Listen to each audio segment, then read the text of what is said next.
Hey, this is Carmine Apiece. Even though I don't look like Carmine Apiece, I am Carmine Apiece. And you're listening to Tom and Zeus on the Shout It Out Loud cast. So keep listening, keep rocking.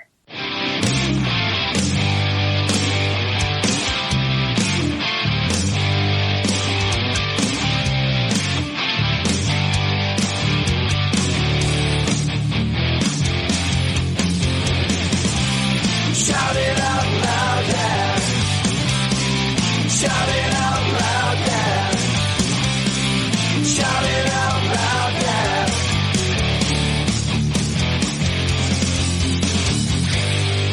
I like it.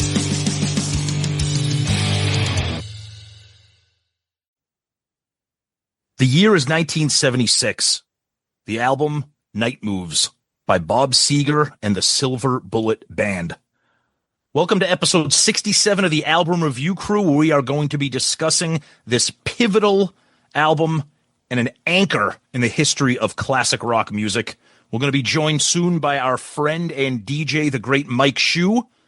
But for now, Zeus, it's me and you working on our night moves. Oh, just classic rock time, buddy. That's right, baby. Going back to the 70s. Yeah, I like the variety. Absolutely, me too. So, it's speaking of variety, last time we had the Patreon pick, and that was Anthrax's Among the Living. I'm assuming we did a poll, right? We always do the poll. I think in the history of ARC, I think we forgot a poll once, and to be honest with you, I think it might have been the Winger album. I'm not kidding. That's a positive thing. All right. So the poll was, as always, we picked 4 songs. So the poll was, what's the best song from Among the Living? And the 4 options were Indians, I Am the Law, Among the Living, and Caught in a Mosh. Indians wins the poll at 38%, Caught in a Mosh at 30%, Among the Living at 25%, and I Am the Law comes in at 8%. Let's see what people had to say about this here. BC Mills says, you forgot NFL, Eiffel Nicofessin, Tom. It would have been my correct answer here. And I told him that would have been my number 1, too. But, you know, you can only pick a few for the poll. Our buddy John Gross says, I Am the Law. Space Ace 30 says, I'm still waiting for the man to sing the songs. I'm not exactly sure who he's referring to, but he's got some laughing emojis there, so I don't know. Jacko Flacco says, gotta be Indians for me. One of my top 5 favorite Anthrax songs. Love the episode, and I love Nige Savage for his heavier taste in music. Hope he's on again for a 200 stab wounds review. Well, first of all, Nige was amazing. Can't thank him enough. And second of all, that will never happen, Zeus. That is Nige's burner account? Yeah, exactly. Conrad Pena says, all of them. Among the Living is a great album. Caught in the Mosh and I Am the Law are my favorites. But this week, it's Among the Living due to a post from Scott Ian because he was playing the riff on his Instagram. All right, well, that's cool. And let's see what people have to say about the album itself, because I know there was some a lot of thoughts on this one here. Of course, our buddy Nige, the co-host of that episode, Third Man In. So much fun, guys. Thanks for having me on. No, thank you, Nige. It was amazing. John Gross, once again here, generally speaking about the album. Glad this won. I remember getting this as a junior in high school. This album stuck with me for all these years. The last 2 Anthrax albums are some of the best stuff they've done since this record. Yeah, I've heard a lot of the modern stuff is pretty damn good. But I don't know. We'll see about that. But for now, Zeus, that's what we got for the world of Twitter. Let's hand it over to you for the Book of Face and more. Okay, so let's go to Facebook first. Hall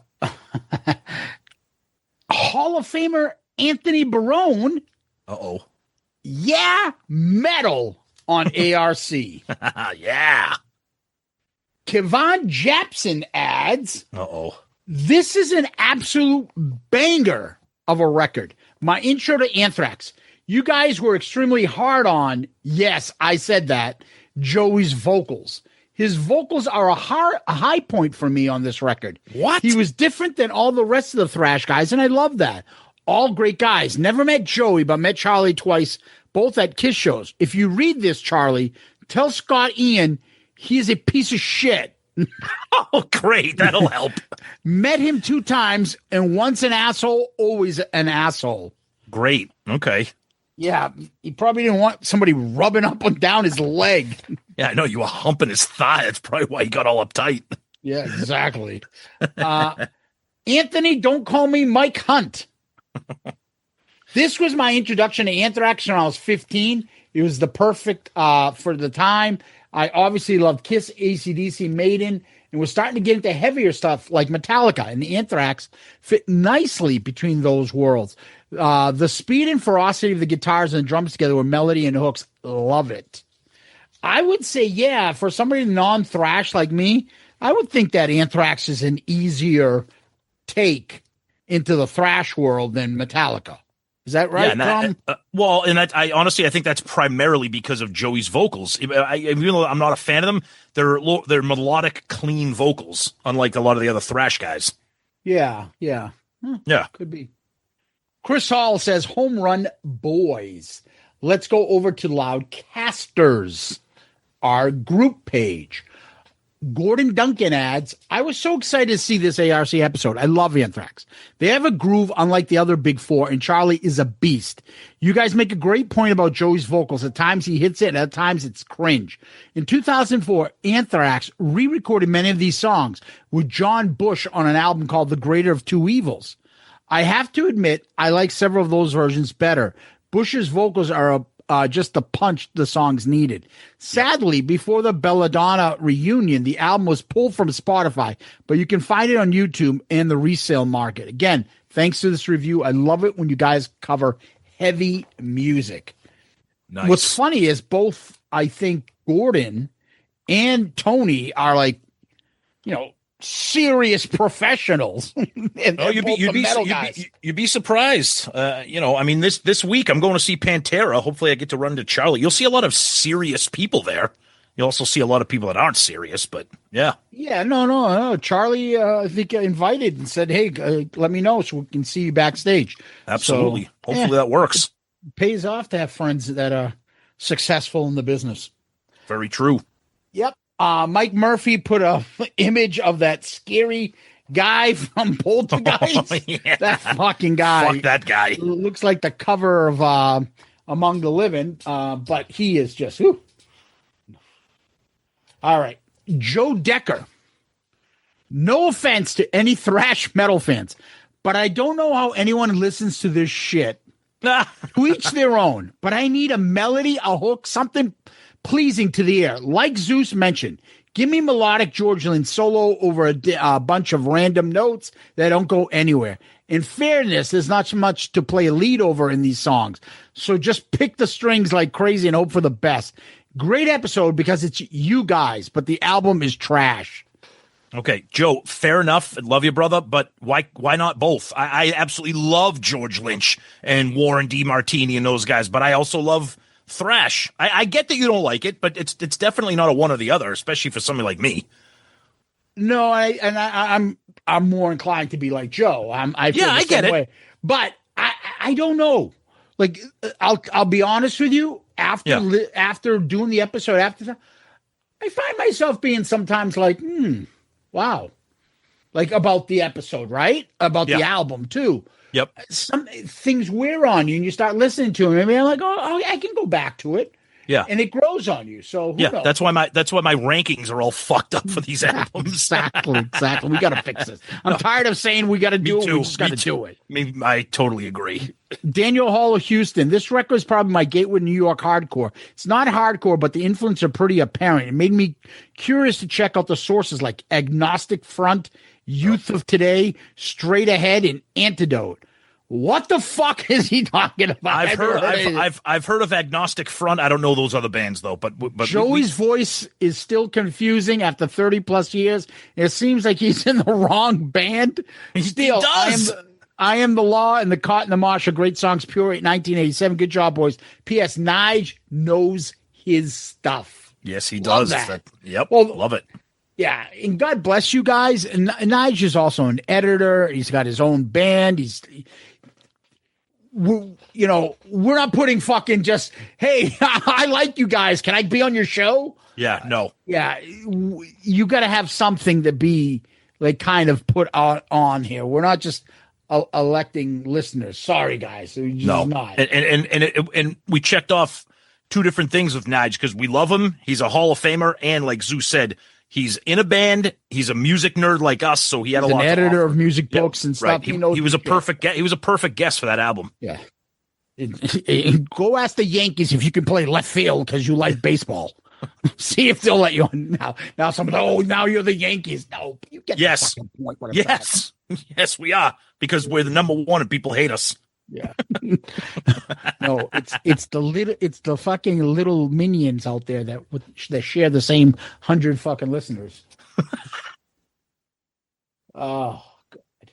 Anyway, Frank Anzalone, great episode, gentlemen. Thanks to Patreon boys and girls for picking this, as it's a sentimental spot for me with my late sister being the one who got me into Anthrax. Sorry to hear that, Frank. Yes, Frank. Still remember picking up the cassette one spring afternoon during the 8th grade. I was buying the CD at the time. For some reason, they only had it on vinyl and a cassette. What I did not realize, I should have brought the vinyl back then and probably $5.99 on sale, because about a year ago, I spent $60 on it. Yep. Granted, it was near mint and a promo copy. I still love the album top to bottom, even though I still think Spreading the Disease edged it out by an asshole hair. Ooh. On a side note, I really dug the rock hard part of this episode. Listen to Tom wax poetic about John Williams' documentary on Disney Plus. I too watched it with my sons. Found myself taking a lot of trips down memory lane, remembering all those great movies my dad took me to see, sharing them with my boys. John Williams is a fucking genius. I don't think any of those movies would be the same without his scores. Good stuff, boys. Keep it up. Thank you, Frank. Awesome. Joseph Damiata, Among the Living was a great episode. I've been into Anthrax on and off since the 80s.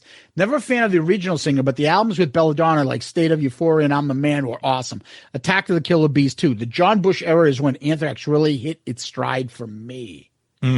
Nice. Oh boy. Joey Tight Pants Hall of Famer, Slim Jeans, fucking Slim Fit, fucking Romanek. Reverse mortgage Romanek. Homeowners Association president. Fucking Romanek. Great episode. I was a thrash guy all through high school. I hated hair metal and grunge and still do. And Anthrax is always a complicated band for me. The exact reason you guys touch on: weak vocals, cornball lyrics, and forgettable guitar solos. When Anthrax is good, they're really good. But when they miss the mark, it's usually a pretty big miss. When I think of Joey's vocals, I think we have to acknowledge that in this era, most of these bands are looking at a Bruce Dickinson, Rob Halford, and Ronnie James Dio as influences. Shit, even James Hetfield didn't really find his trademark voice until Puppets. So I can't fault Anthrax for wanting a singer that had a high register, but his voice lacks any sort of gruffness, which is why he was replaced by John Bush.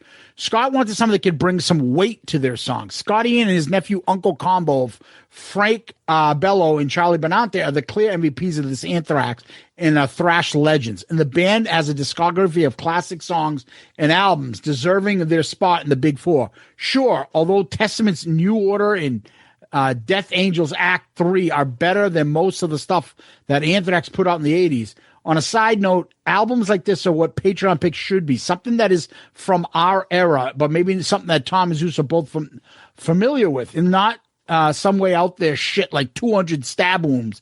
But it's also some yawn-inducing picks as another Alice in Chains or Rat album. Get it together, fellow Patreon members. Hey, guess what there, Slim Fit?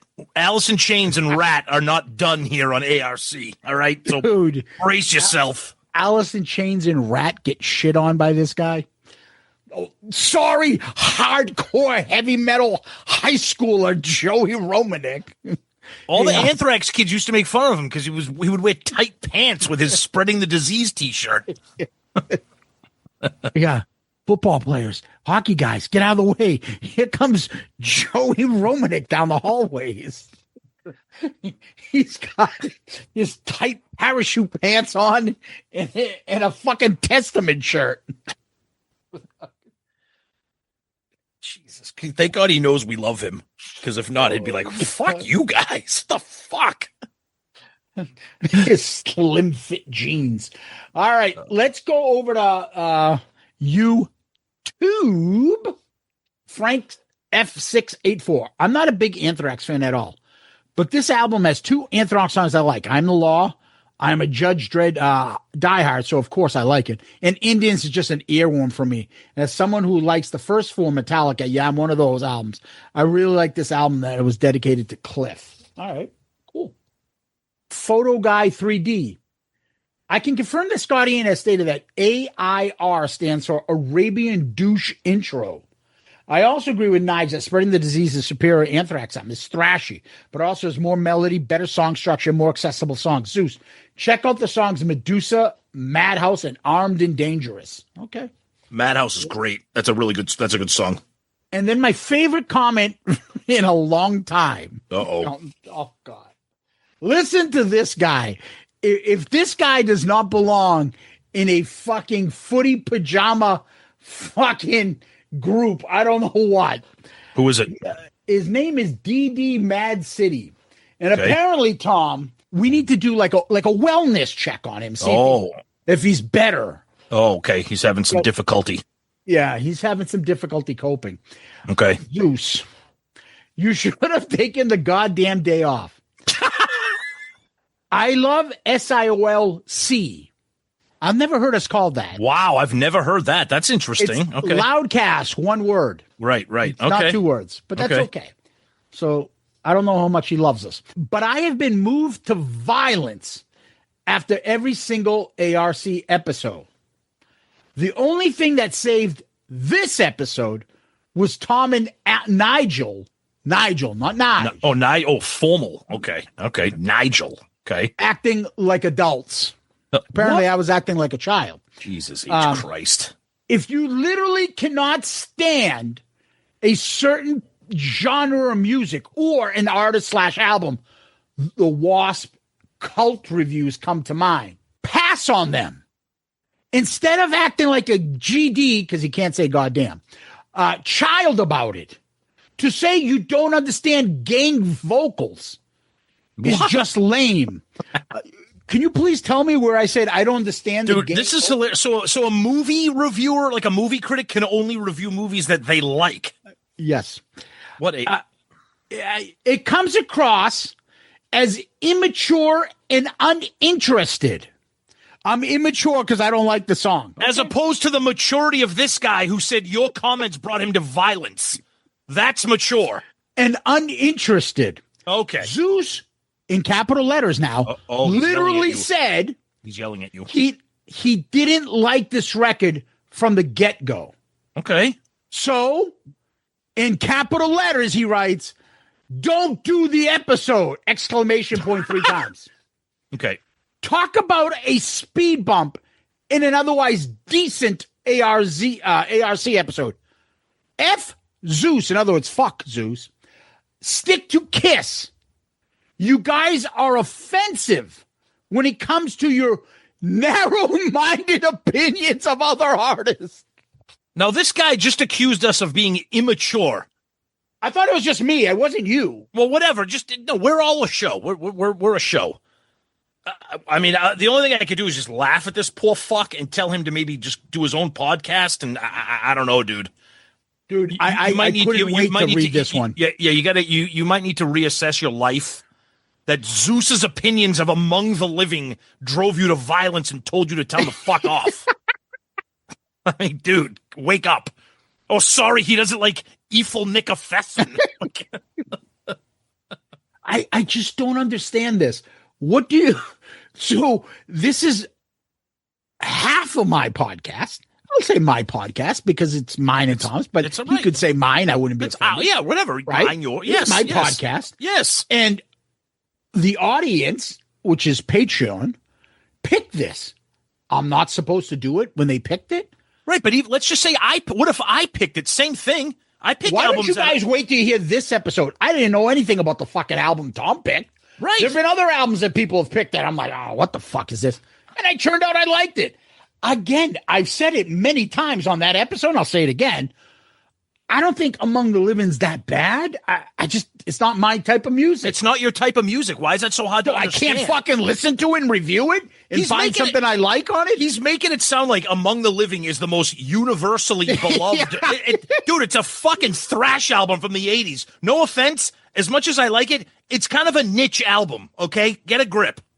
But it's just insanely humorous. It's hilarious. I love He thinks it. that if you don't like something when you review it, because you don't know if you're going to like it until you review it, which means you're listening to it and giving it your honest opinion. So I'm not a thrash guy. Doesn't mean I don't like it. Where did I put Master of Puppets? I'm not a thrash guy. I still put it higher than other albums. Right. Okay, because it's just better than other albums somewhat. You're just immature, Zeus. That's what it is. Stick to Kiss.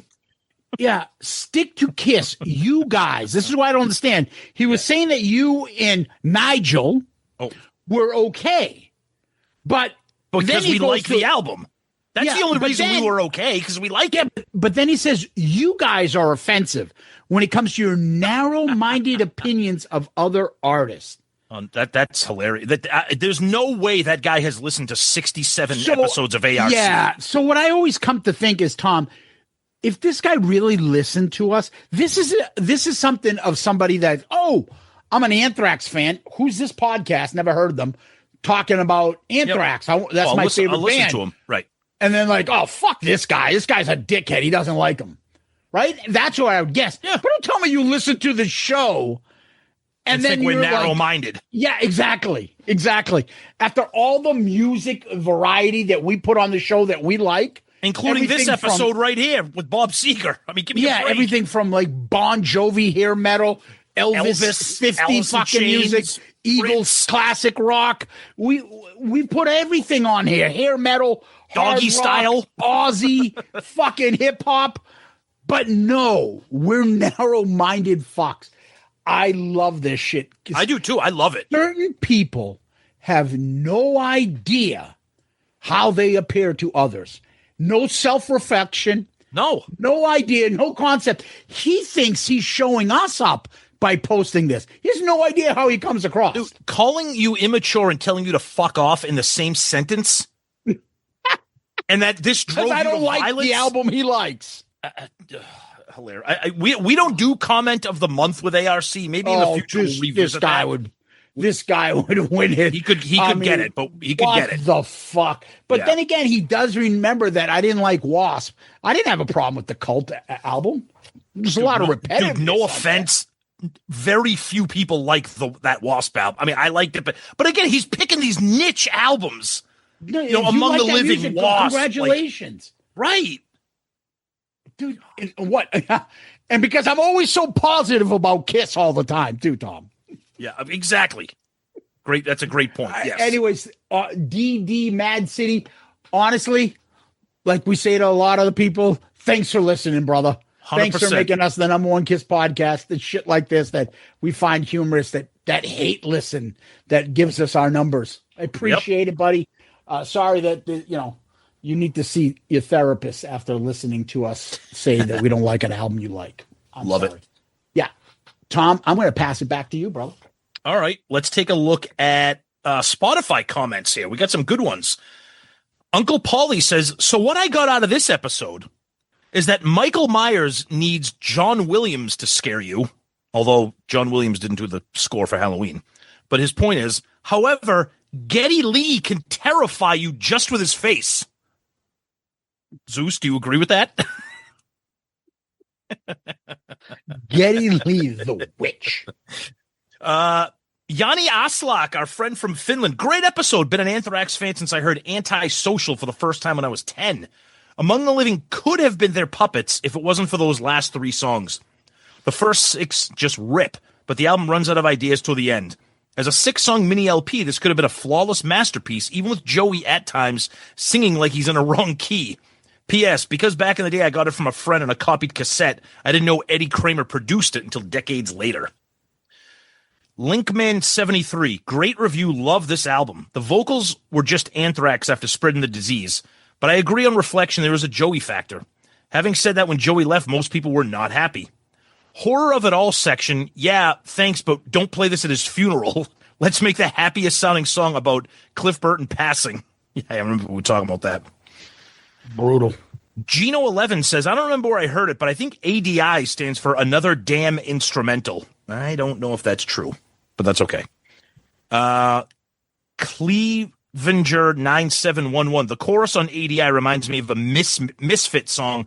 Cliff loved the Misfits, so maybe, I don't know. Well, I don't know. You might know better than me because I don't know anything about the Misfits. Let's look at Instagram. Abusement says, great episode, but I'm with Zeus on this one. Come on, Loudcasters, you can vote better. Dave Rockstar says, why was the old dude from Poltergeist 2 on their album cover? Well, we talked about that. There's a lot of horror influence, some Stephen King stuff there, The Stand, etc., etc. Flaming Skull Dude 88, great show as always. From rap to thrash, what an improvement. Violently Lopez. Dear Lord Zeus. Oh, Zeus, they're coming at you again here. That's okay. I get that thrash isn't your thing, but to put this classic metal album last on your list behind Heat 2, Bad English, Bullet Boys, No, in whatever, listen, please. I gotta change that list. and whatever other garbage Sonny Pooney used to torture all of us with is mind-blowing. I think I actually heard the sound of every thrash fan having a stroke when you said you couldn't get into the songs because they didn't sound like Rat. I applaud you for at least giving the album an honest try, though. Okay, fair enough. And that's what we got for Instagram. We got a few emails here. Our buddy Josh Parham. Guys, just finished the Among the Living review. This album was huge for me in the late 80s. I was 13 years old when this came out, and I was just getting into thrash and harder metal. I was a big Stephen King fan, and The Stand was my favorite book, so I thought the song Among the Living was the coolest thing ever. It made an impression on me that bands could sing about things besides sex, drugs, and rock and roll. These guys actually read books. As for your review, as usual, it was very interesting to hear your opinions. Fascinating to listen to these songs myself with a critical ear, something I hadn't done since I was a kid. It's not as good as I remember it to be, but top-heavy like you said, and still a top 10 thrash album for me. But Zeus, last place? Come on, dude, it's got to be better than the Wasp debut. Oh, they're coming after you. And our good friend, Wes Beach. I'm right there with you on the thrash metal thing and Among the Living. Even though I played on and was an associate producer of what some may say was the first thrash metal album, Wendy O. Williams' second solo album, Commander of Chaos, I was never a fan of this style of music or Anthrax in particular. While I do appreciate their riffs and guitar sound and the incredible drumming of Charlie Benante on it, I find the band just too cartoony and silly. I've seen Anthrax many times over the years, saw the original lineup in a small club in Queens promoting their first independent 45 when Scott had a full head of hair opening for Ozzy in an arena for the State of Euphoria tour, and they left me cold every time. I hate moshing and slam dancing, never saw the appeal, and their lyrics were juvenile as they hitched their wagon to pop culture stuff like Judge Dredd. I later met the bass player Dan Lilker, who was in Nuclear Assault, and I much preferred that band. Joey's vocals didn't mesh with their sound as he was more of a straightforward heavy metal vocalist, and I was never down with Scott's goofy surfer look and prancing around the stage while the rest of the band looked like a straightforward metal outfit. Not my cup of tea at all. I tried and have all their records and 45s, though. A hard pass for me, and they would be at the bottom of my rankings. Look forward to a better choice next time. Well, we'll find out what you think soon enough, Wes, when you hear this one. And Zeus, that will wrap it up for Among the Living feedback. Lots of highly charged opinions there, my friend. Yeah, let's take a quick little break, and then we'll bring in the great Mike Shue. So our third man in this month used to grace the Boston airwaves for over 20 years at WAAF 107.3 FM, one of the great stations in the history of Boston rock radio. But you can still hear the sweet sounds from him on the Pike FM 100. And you can also hear him as a Pantheon podcast brother with his incredible Neil Young podcast, and Long May You Young. We're excited to welcome to the album review crew for the first time, the great Mike Shue. Mike, what's up, buddy? Thank you very much for having me. I've been wanting to do this for a long time, and I'm like, have I pissed those guys off? Why aren't they asking me? But you know what? It's because you waited for this album, and I'm so glad you did. So thank you very much for having me, especially for the album we're going to talk about. Awesome. Love it. It's funny because when we do Third Man In, Tom and I are like, oh, fuck, who are we picking for this? I'm like, the easiest thing to do is go on that artist's page. Who are we friends with that follow that person? And I'm like, all right, we've had this person on. We've had this Mike Shue. We haven't had him on for ARC. We had you on with Mistress Carrie to talk Kiss stuff a while ago. Oh, yeah. So we're like, oh, Mike's a fan. Let me see if I can get him.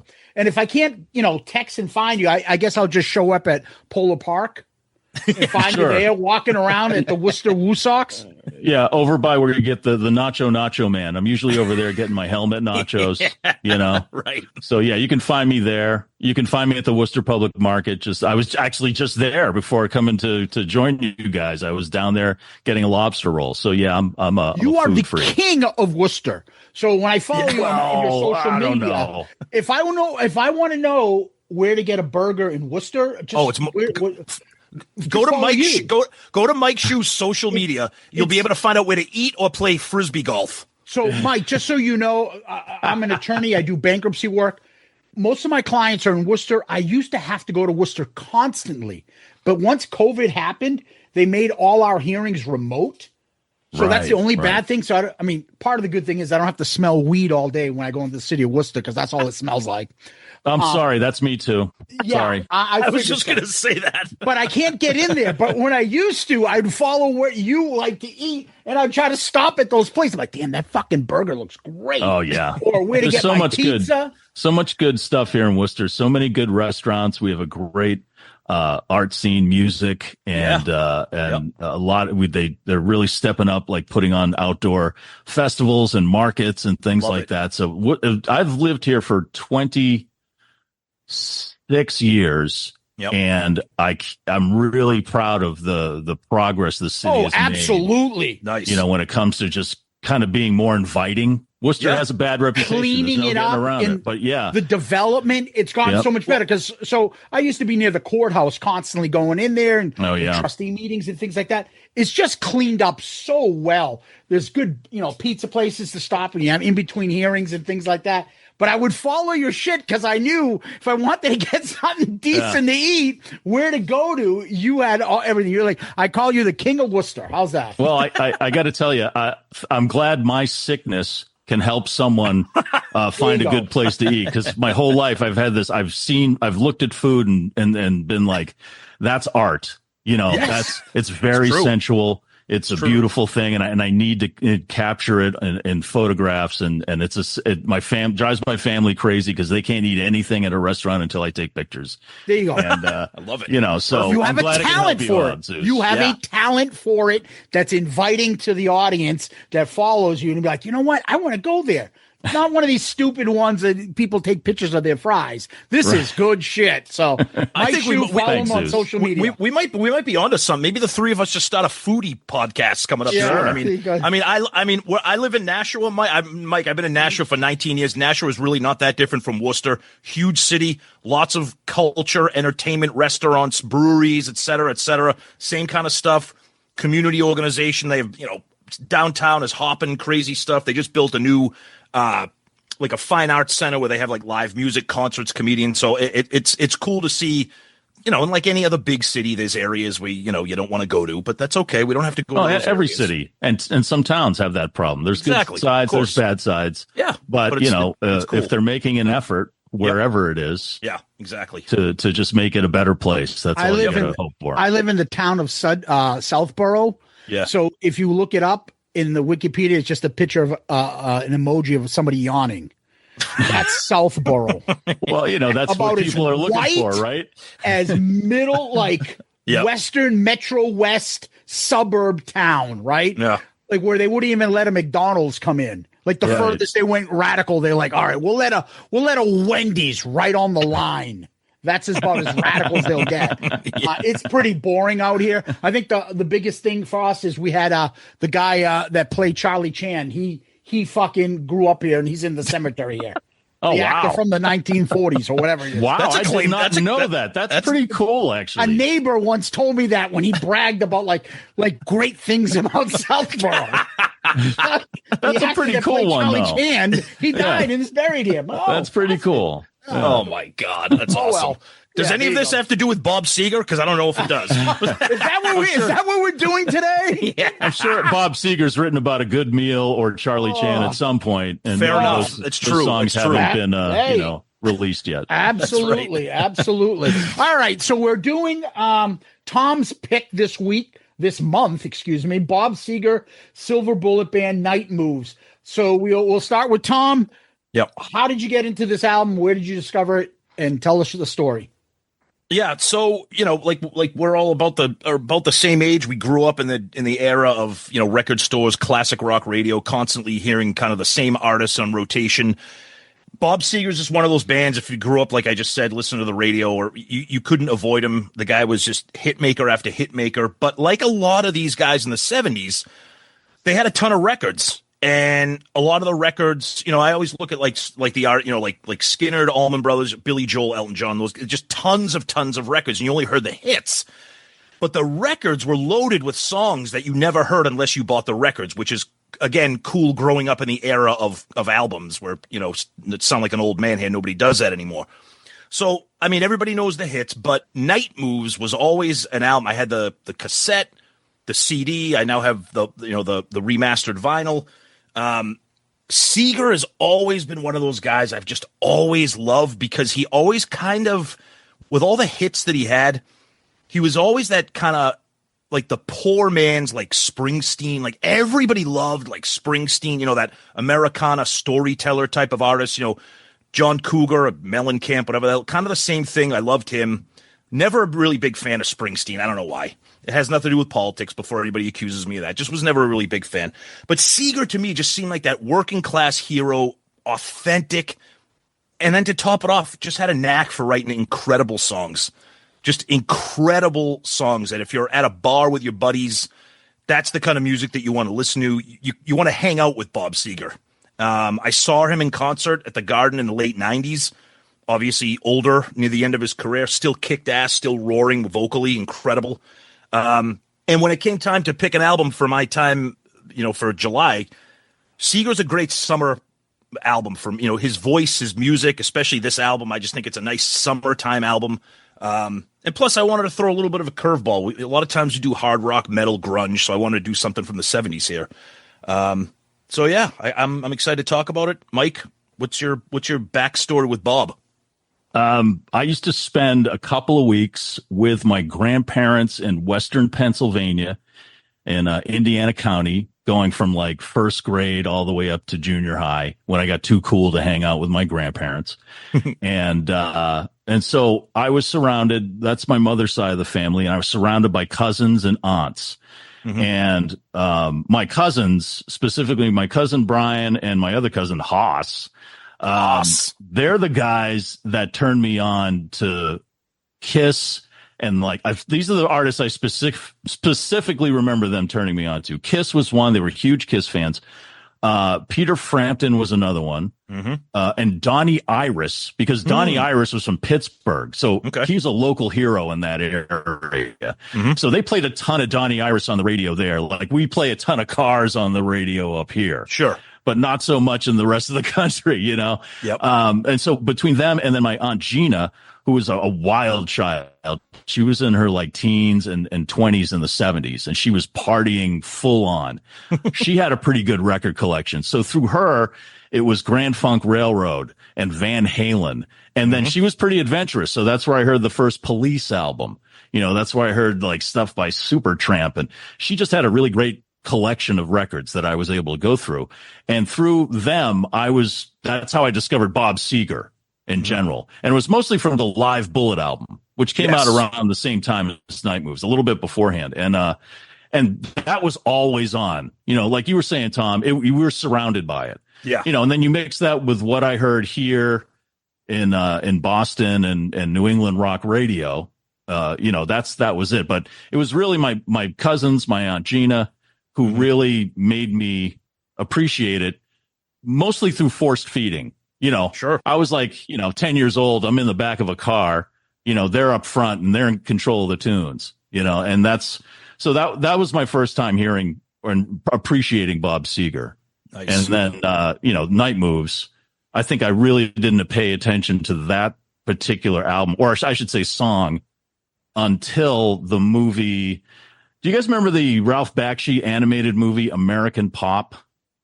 No. I don't. I've heard of it, but I don't know too much about it. But I've heard of it. I think. Yeah. It was an animated film about the history of rock and roll through a family, and Night Moves was a song that was featured in it. And I just remember that it allowed me to focus on that song and realize what an amazing song that is. So that's how I stumbled upon Bob Seger in my life. Nice. Zeus.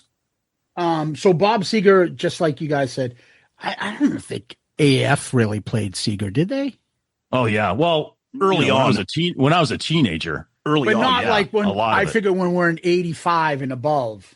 Yeah, they started getting into the hair metal stuff. Yeah. around then. That's what I started listening to when I started Right, listening to radio yeah. about them. But Bob Seger's classic rock, I think it's like a BCN staple. I think he had to be played there once an hour at least. Oh, yeah. It was part of their Yeah. rules. So I heard Seger, everybody knows the song. And then obviously the big thing for Seger for me was obviously Tom Cruise dancing around in his underwear. Yes. And To unfortunately the worst Bob Seger song ever written, but that's a separate story. you say that, right? But I'm driving back here and I'm telling my daughter, like, this is what we're going to be doing. I'm like, you must know this song from him. And I played it for my kid. And she's like, yeah, I've heard that.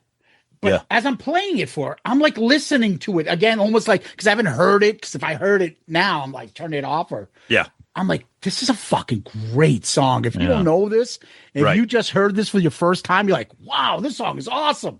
Yeah. It's still a great song. It's got Yeah. fatigue. Petite. Right. Yeah. Yeah. So Yeah. I know Seger to me was a guy that I could get away with doing what I did with like Tom Petty, buy the greatest hits, and I'm okay. Exactly. You're not going to find a terrible song because I would think like Seger has like 10 albums where there's one or two big hits on each album. Yep. Well, now I got them in one album, so I'm all set. So I never owned an album from him. Okay. I bought this when Tom told me we're doing this.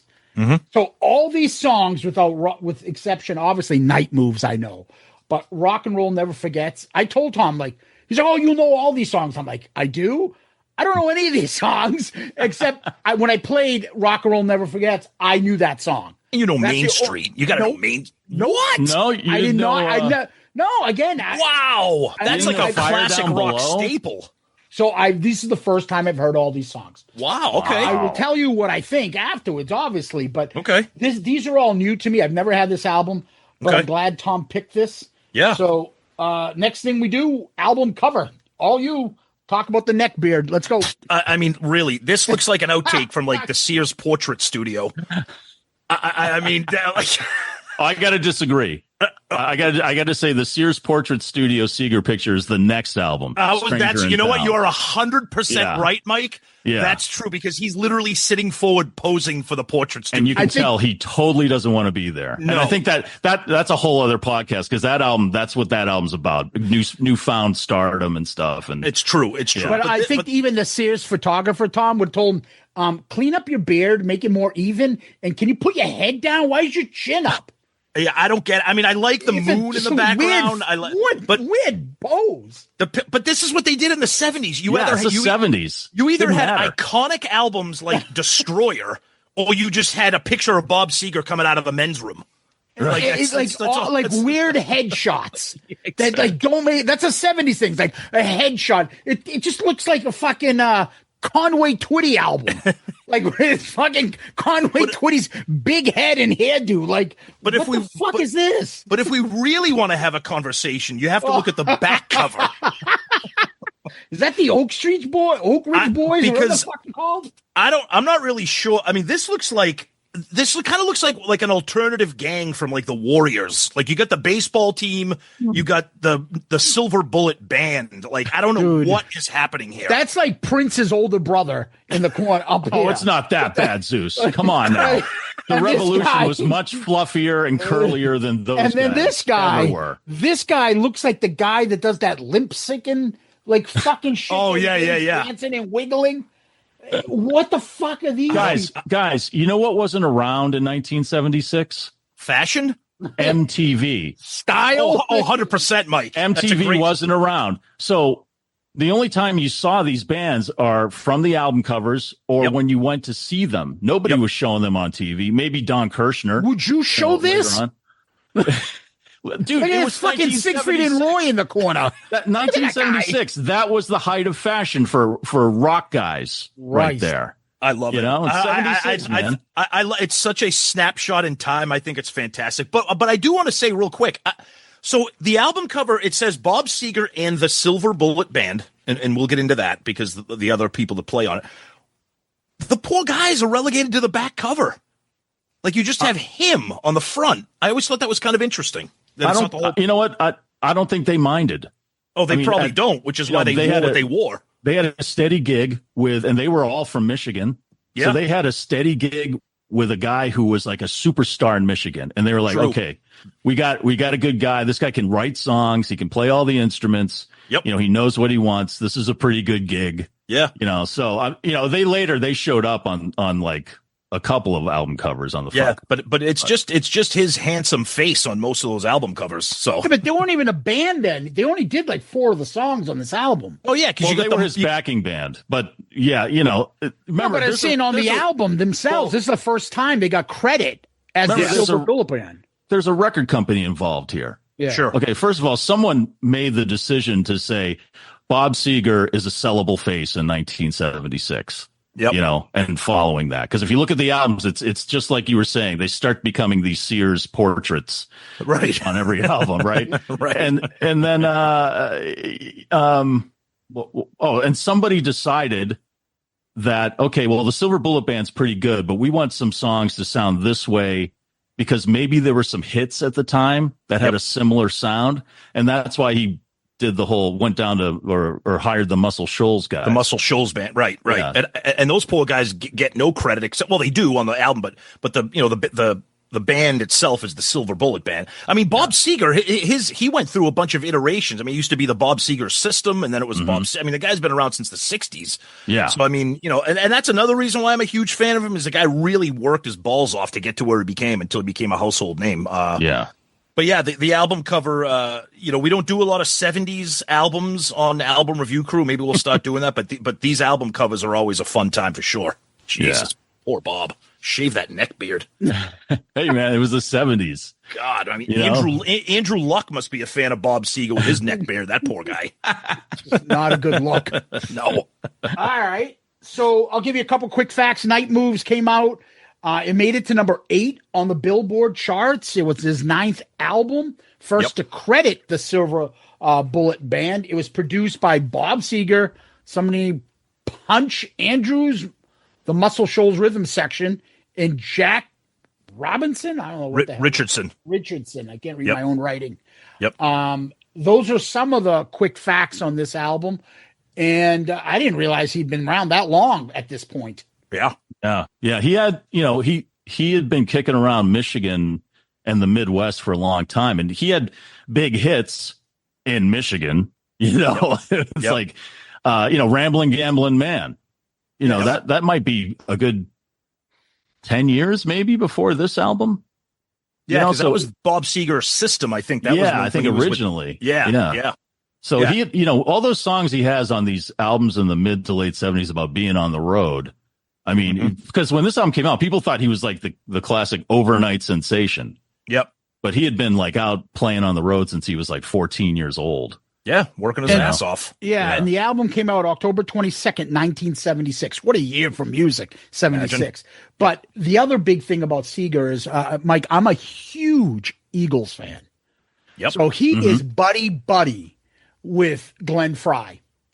And when I played this album and I played it through in the car ride with my kid, I'm like, can you tell that this is the guy that helped write Heartache Tonight with the Eagles? 100%, of course. I'm like, that is him written all over.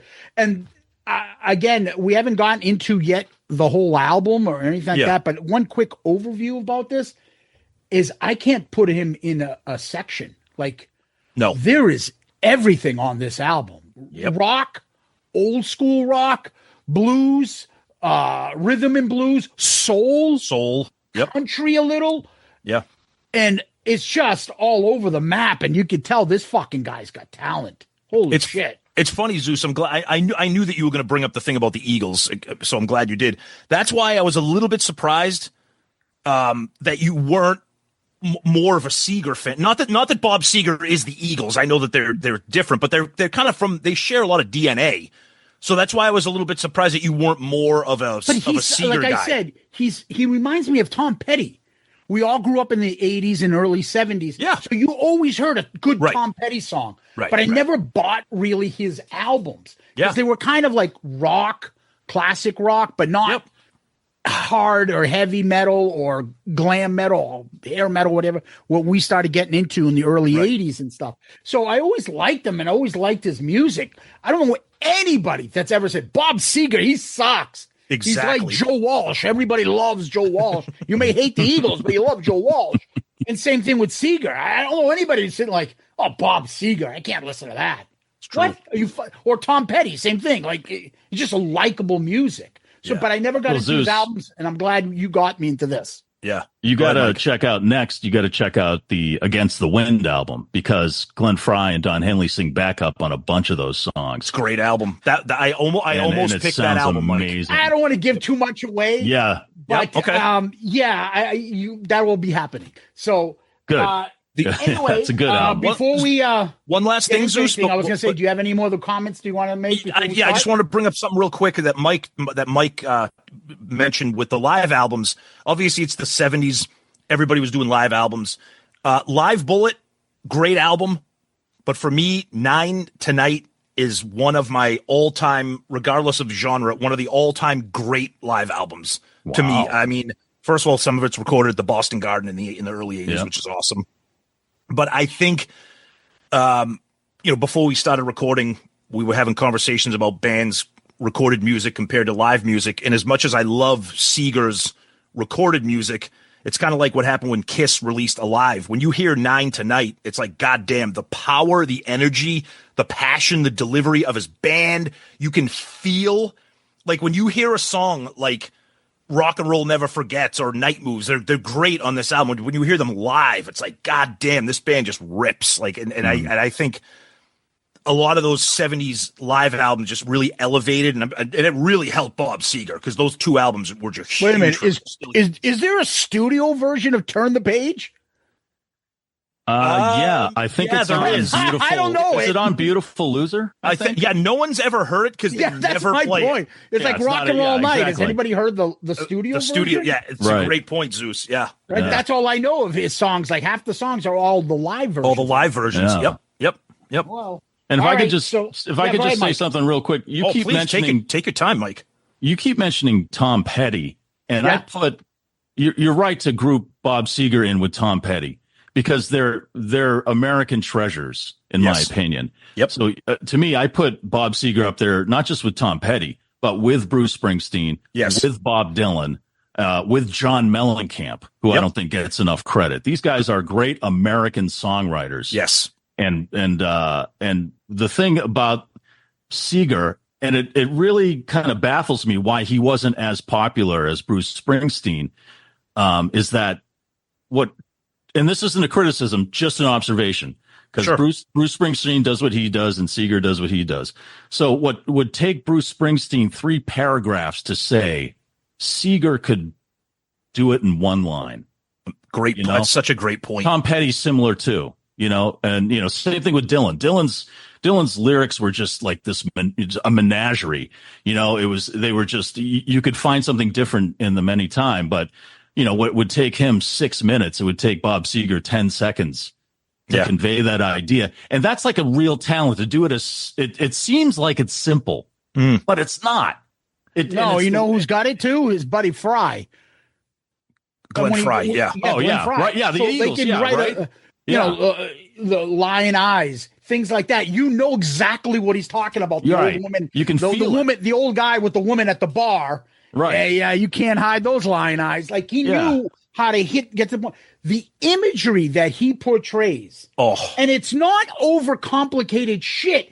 It's simplified storytelling of old Americana and high school days. Growing up. Youth and, just incredible lyrics. And they don't have to be like earth shattering to me, like Bob Dylan lyrics talking about, war and protest and death and all this. He just hits stuff that are just everyone can relate to and bring you back to a memory. And it's amazing. And he's just a great storyteller. Yeah. And the other thing I want to mention too is, kind of the obvious thing is his voice. And I think Seger, to me, that's his greatest gift. And that's why I've always gravitated towards Seger.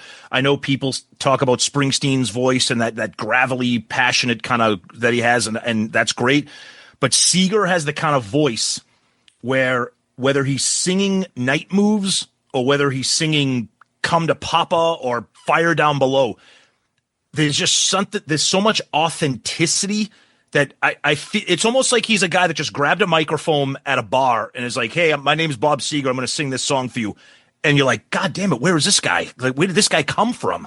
Yeah. He's just like and Zeus, of course, everything has to come back to Kiss. It's very Peter Criss-like.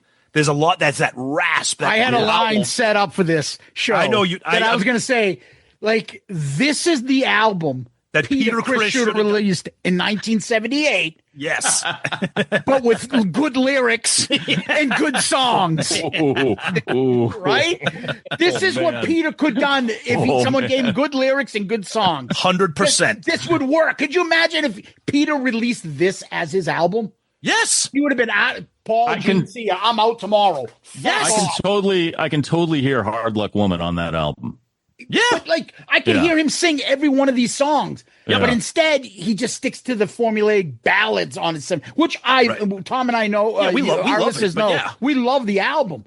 But could you imagine if he fucking did Rock and Roll Never Forgets and Peter Criss and put it on his 78 solo album? Right. Yep. He would have quit the next day. Fuck you, Gene. I'm out of here. Betts isn't a good song, Paul. Fuck you. Right, it's true. But, this is fantastic, and I wish Peter could do songs like this. I know. The lyrics in his fucking hooligan and stupid shit like that, man. Just bad songs. But anyway, all right. We're never gonna get to this, so let's go to the first track. Here you go, Tom. So the album kicks off with Rock and Roll Never Forgets, and right off the bat, pretty much everything that we've just spent the last 20 minutes gushing about Bob Seger is on display right here. You got that bar band boogie vibe. You got those vocals. You got the storytelling. He's painting a picture. And I love the concept of Rock and Roll Never Forgets, meaning, you're a little bit older, but put on those old records and it's going to bring you back. And that's what we do. I mean, we listen to, Seger or Kiss or Tom Petty, whatever you want to, all the bands we've been talking about. I just think first of all, it's a great album starter. First tracks on albums are always a big deal to me. Sounds fantastic. And then I'm a sucker for any kind of song that just has an outro with a saxophone. And it's just, to me, this is everything that Seger does great. Lyrically, again, he's got that growl. He's painting that picture, Sweet 16. I love that lyric, all of Chuck's children, talking about Chuck Berry. Oh, yeah. Love that. Yeah. That whole imagery of like, we're not in our teens anymore, but now everybody's grown up and here we are. Just a fantastic opener, Mike. I agree. It's a great opener because it's kind of the theme for most of the album. Yeah. Where, like you said, Bob has been on the road forever. He's getting into his 30s, and there's a lyric where like your back's up against the wall, or it's a common theme from this point on of I used to rage full on, but now I got a job or I got kids. Yep. I got responsibilities, and how am I going to juggle living that life and taking care of that stuff? And you're absolutely right. It's the music is the fountain of youth. And that's what he's saying here. And you know what, to me also, this song is one of the greatest promos for going out to see your local band. Yes. Get up off your ass, put on your leather jacket, go to the club and see a band. And when you're there, you'll see the guitar player getting on and the singers do the bands on stage and they're killing it. And you're going to have that feeling that you're looking for. It's not going to last forever, but you'll get it for a couple of hours with a couple of drinks, and it's going to be awesome. And I think that's great. That's that Chuck's Children line. There's a lot of bands out there that still do it for real and still have that fire Chuck Berry had. Yep. Go out and see those guys. And I love that line when he says, check your local newspaper. That's right. People. It's a promo, right? It's so because that's because there's probably older kids being like, "What's up?" First of all, what's a newspaper? Right. Exactly. And what am I looking for when I open it up? But that's what we used to do. I just think it's great, Zeus. All right. So Rock and Roll Never Forgets, written by Bob Seger. It's the third single. It went to number 41 on Billboard. Great, straightforward rock and roll song. Great vocals. I love the vocals. I love the nod to Chuck Berry. I love Chuck Berry, and everyone knows about Chuck Berry. Everyone talks about Chuck Berry, but I still think Chuck Berry is underrated. I still think his guitar riffs were about as good as anything top 10 right now, yeah. all time. Yeah, they are created so rock and roll. The fact of the matter is he's a good singer. The guy played guitar like nobody's business. And he wrote great lyrics that still hold true about rock and roll, the simple things, having fun, going to a party and picking up chicks. That philosophy is put into a lot of this album still. And that's probably why I love this fucking first track. It's got old school rock and roll built into it. It's an homage to Chuck Berry, and to old rock and roll, grateful to his early beginnings. Although he might be like, oh, that sucked that I had to do that. It did make him what he is today, of going through that hard time in the early clubs and roller hockey rinks, he said, and other stuff, which is fantastic. Great way to start the album. And as I said earlier, when I said, oh, Tom, I don't know any of these songs, I didn't know the name of this title. As soon as I heard it, I'm like, oh, I've heard this. I've heard this plenty of times on classic rock. Nice. Good song. Nice way to start off an album. Let's go to song number 2. I think we know it. Yep. So we go to the title track, Night Moves. So I'll tell you right now, this song itself is primarily why I wanted to pick this album. You know, I know Zeus has said that before, where he's picked albums so that he can spend some time just talking about a song. This song kind of at my age, you know, or at our age, this song to me becomes very overwhelming, like emotionally when I hear it now. It is everything I love about Bob Seger. Like, this song right here should be in a museum and studied, because the way it starts, that little acoustic strum, and the way that he's telling the story. And then the thing that just gives me goosebumps, even while I'm talking about it right now, is when there's that little quiet breakdown and he says, I woke up to the sound of thunder. And then when he changes the meaning of night moves, ain't it funny how the night moves? And he's talking about how when he was younger, he was working on his night moves. And then there's like a little bit of silence, and then you hear that light acoustic, that main riff, and it comes back. And then I'm just a sucker for a tambourine, a sucker for chicks with backing vocals, a sucker for Bob Seger just wailing. Ain't it funny how you remember it? It's a summer song. It's a perfect friggin' song. I can't gush enough about this. And it's one of those few songs that no matter how many times I hear it, I just say that song is amazing. I want to hear it again. I just don't get sick of it. It's to me, it's a perfect song, Mike. I agree. It is. It's one of the very few perfect songs, and it's definitely a song that I've heard my whole life, pretty much. Me too. And I've heard it at work because I've worked at radio stations, and so I've heard it there too. And I'm still not sick of it. Mm-hmm. If it comes on the radio, if somebody's playing it, I'll stop and listen. Yep. And I feel the same way about that low part in the middle. Oh. He talks about hearing the sound of thunder. Because he sounds like he's alone. Yes. In a dark room. Yes. He just, for somehow he captures that magic. Yep. And he conveys that, you know, I'm by myself and I'm with my thoughts, and that could be good. That could be bad, you know, and one of the best lines in music is in this tune. It's in working on mysteries without any clues. Isn't that amazing? Sums it up right there. That just amazing? Sums up being anyway, in my point of view, being a teenage boy and, you know, trying to get lucky. And when you do, you're trying to keep your cool and pretend you know what you're doing, so you don't lose your mind and let the girl know that you don't know what you're doing, but she may not know what she's doing either, or does she? Right. And then that starts getting into your head. So it's like the awkwardness, you know, it's all the awkwardness in everything in that one line. And it's just such a great song. And I feel the same way, Tom. You get really emotional because that's the beauty about that song. Yep. It connects you to certain things, you know, whether it's a time in your life or a certain feeling. And that's the magic of songwriting there. And he does it perfectly. And I'm also a sucker for backup singers. And it's almost turned into a gospel song in like the last 30 seconds. Yes. You know, he's preaching it. Like, this is, you know, exactly. And the different meanings of night moves. I agree. It's just one of the best songs ever. Yep. So Night Moves, Bob Seger, first single, went to number 4. the song made him from a regional star to a national star. This really helped him grow and become a big hit. The lyrics and the imagery that he portrays, he talked about it, that it's like kind of American graffiti, that imagery of that kind of life and cars, girls picking up and stuff, and Chris Christopherson's being Bobby McGee. Bob says that it's his favorite song. Yep. I mean, there's this thing like, again, I don't want to jump on the Eagles shit because this isn't an Eagles album. No, But keep the going. similarity between them, there are lyrics in Eagles songs that everybody knows. It's so ingrained in them, and the imagery that the lyrics of Fry and Henley would portray. Yep. It's the same thing. It's just with a Rod Stewart type whiskey soaked voice. There you go. But the same type of like Americana storytelling. I was a little too tall, could have used a few pounds. Yep. Like, and then the next line, tight pants, which immediately makes me think of our listener, Joey Romanek, Hall of Famer there.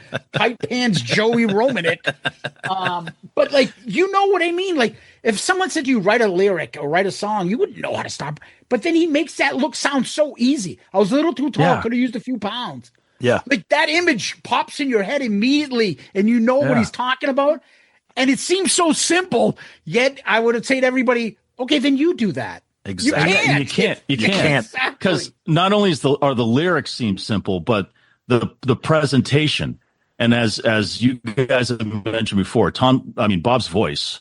Yeah. You know, you can only if you like look at lyrics for music like Sam and Dave, or maybe even Otis Redding, or some old soul artists, and you're just reading them without the song in your head, you're like, these are kind of simple and dumb. But when Sam and Dave, sing "I Can't Stand Up for Falling Down," that's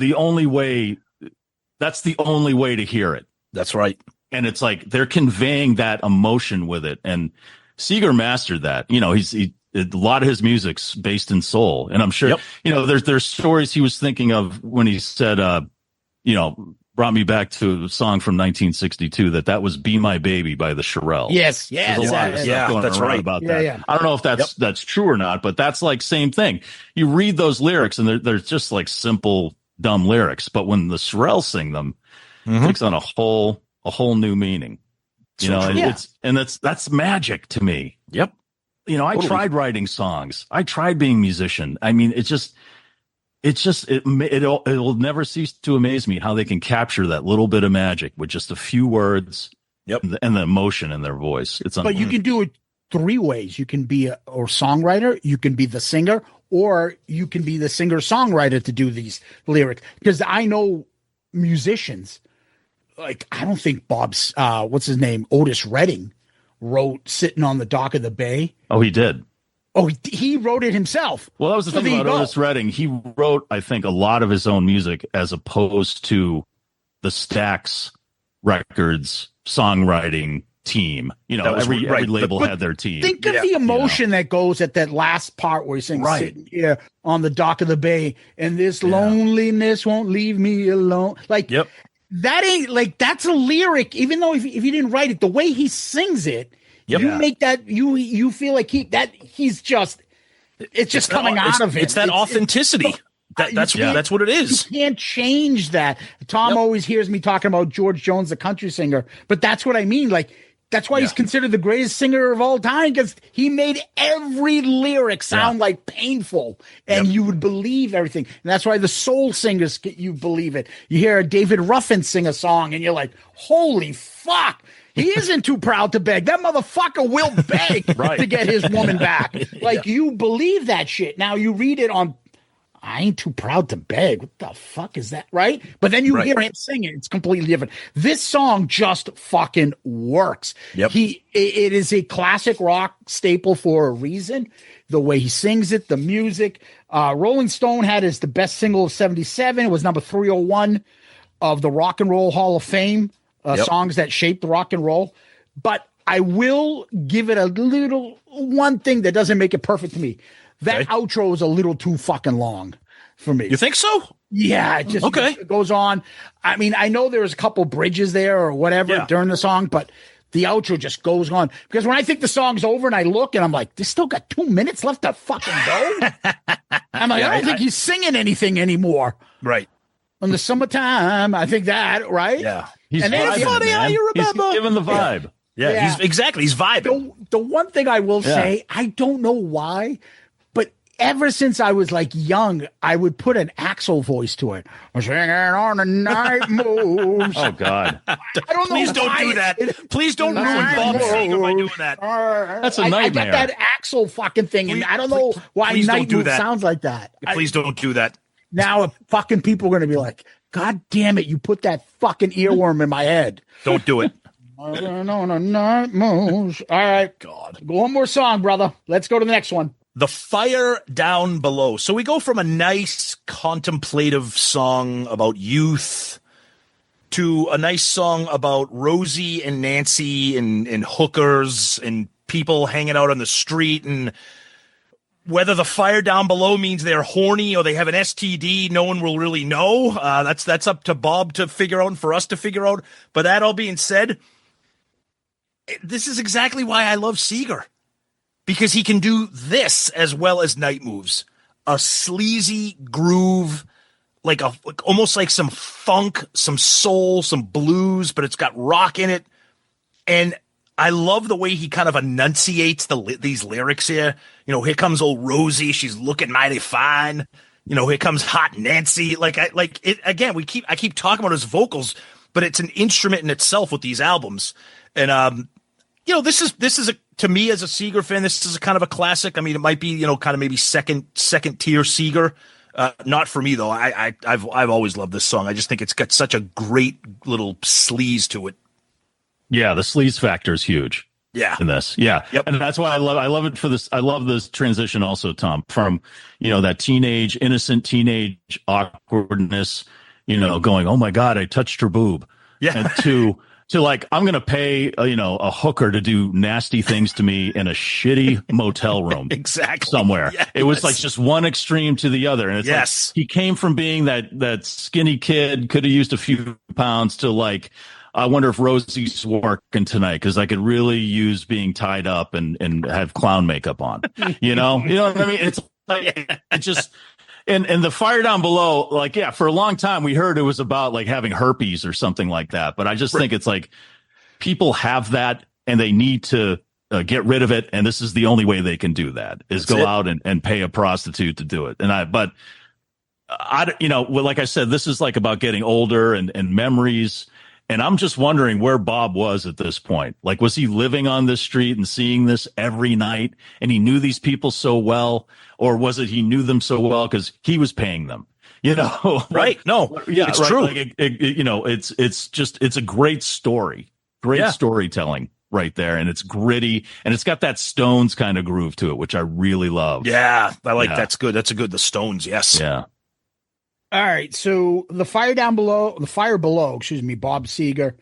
I fucking am a sucker for slide guitar. Yes. That guitar on this is so fucking cool. The piano, the groove, again, I love old school, like fucking whiskey bar saloon rock and roll bands like this that you find a great slide guitar player. Anytime I hear slide guitar like this, I always think of Tombstone Shadow by Creedence Clearwater Revival, especially on the solo when it comes up. Mm-hmm. And I love the lyrics, and I'm surprised you guys did you say something about this, Tom? On the blue blood streets of Boston. And I didn't bring it up. Nope, but you're right. He mentions Boston. Right? Yep. And I'm like, Berkeley. Is he talking musical school of Berkeley or California? What's he talking about? No, I think he's talking California. Yeah, I know. Because I love that line. Blue blood streets of Boston, because everybody and their mother's like, oh, my ancestors came over on the Mayflower. Yeah, fucking that. Like, no, they didn't. No, they didn't. And that's they're from Chelsea. Shut the fuck up. And everyone always thinks of Boston. They think of the Irish Catholics and all that in the influence. Like, they may have all come here, but everything in Boston is still because of those fucking pilgrims and the blue bloods and those old school. That's why we had can't buy alcohol after on Sundays. You couldn't. The tea stops at 1:00. Yep. Bullshit like that. And we're a major fucking city, which is amazing because you have all these international students because we have the best universities, the best hospitals in the world. Everything's the best. And the best sports teams, right? Of course. All in Boston, right? Well, all these people come around Maybe to not this now. fucking city and they're all like, what do you mean the fucking place? I can't get a drink after 1 o'clock. Yep. What the fuck? Yep. Yeah, it's called the fucking pilgrim shit that still runs this whole fucking state. That blue blood laws, all that shit, brutal. Anyways, back to this song. When he says, oh, burning down below, and then all of a sudden that slide comes in for that solo. Awesome. I Sick. love, and we've talked about it before on the show, when a guy sends in the solo, when the lead singer, or like Ozzy and I don't Love know, it. go, go, go. And he's, and all of a sudden Randy takes off. Fucking love that shit. He does it on this, right into that funky ass fucking slide guitar. You got soul, you got rock, you got blues, you got all sorts of just everything you can imagine is in this song, and even more shit down the line because you brought up gospel too. There's a gospel tinge to this album. There's some country tinge to this album. Yep. R&B, rock, everything. And that's why this is just incredible. With 3 songs in, all 3 songs are fucking bangers so far. That's right. Let's see if we can keep it up. 4. So we go to Sunburst. So here's a song. This is what you'd consider a deep cut, I would say here. And this is my opinion, Seger kind of channeling some kind of a little bit of like almost prog for Seger here, because it's kind of 2 songs in one. And I think both versions of it are fantastic. The first, very, soft piano, something that maybe Billy Joel might do, something that Elton might do, painting the picture, crowd without a face, kind of painting that picture. In that vocal, it's just that voice is doing it again. And then he just belts out "Bring on the Night," and you're like, oh shit, what the hell's happening here now? All of a sudden the whole song just shifts gears and turns into this rocker. The tempo kicks up, the electric guitars kick into gear, and it just changes the whole fabric of the song. And Seger doesn't really do stuff like that a lot. Most of his songs are, verse, chorus, verse, solo, outro, whatever. This is really channeling something unique for him, and I think he crushes it here. Again, it's not a very well-known song, but I think that's the thing about Bob Seger's albums. There's so much stuff buried in here besides the hits that you don't know about. And I found myself really digging this song a lot, Mike. I agree. It is a little proggy. It's got different sections. Yep. Because it's talking about a different part of his day, or maybe someone he knows day as a performer, as a rock star. I got a thing about songs about making music, and they're either great, like Turn the Page, like road songs, or this one just seems a little tedious to me. I don't know. Okay. The lyrics, I'm like, you know what, Bob? I know it's not easy to do what he does. I don't know. I just feel like sometimes, there's a little bit of whining in there.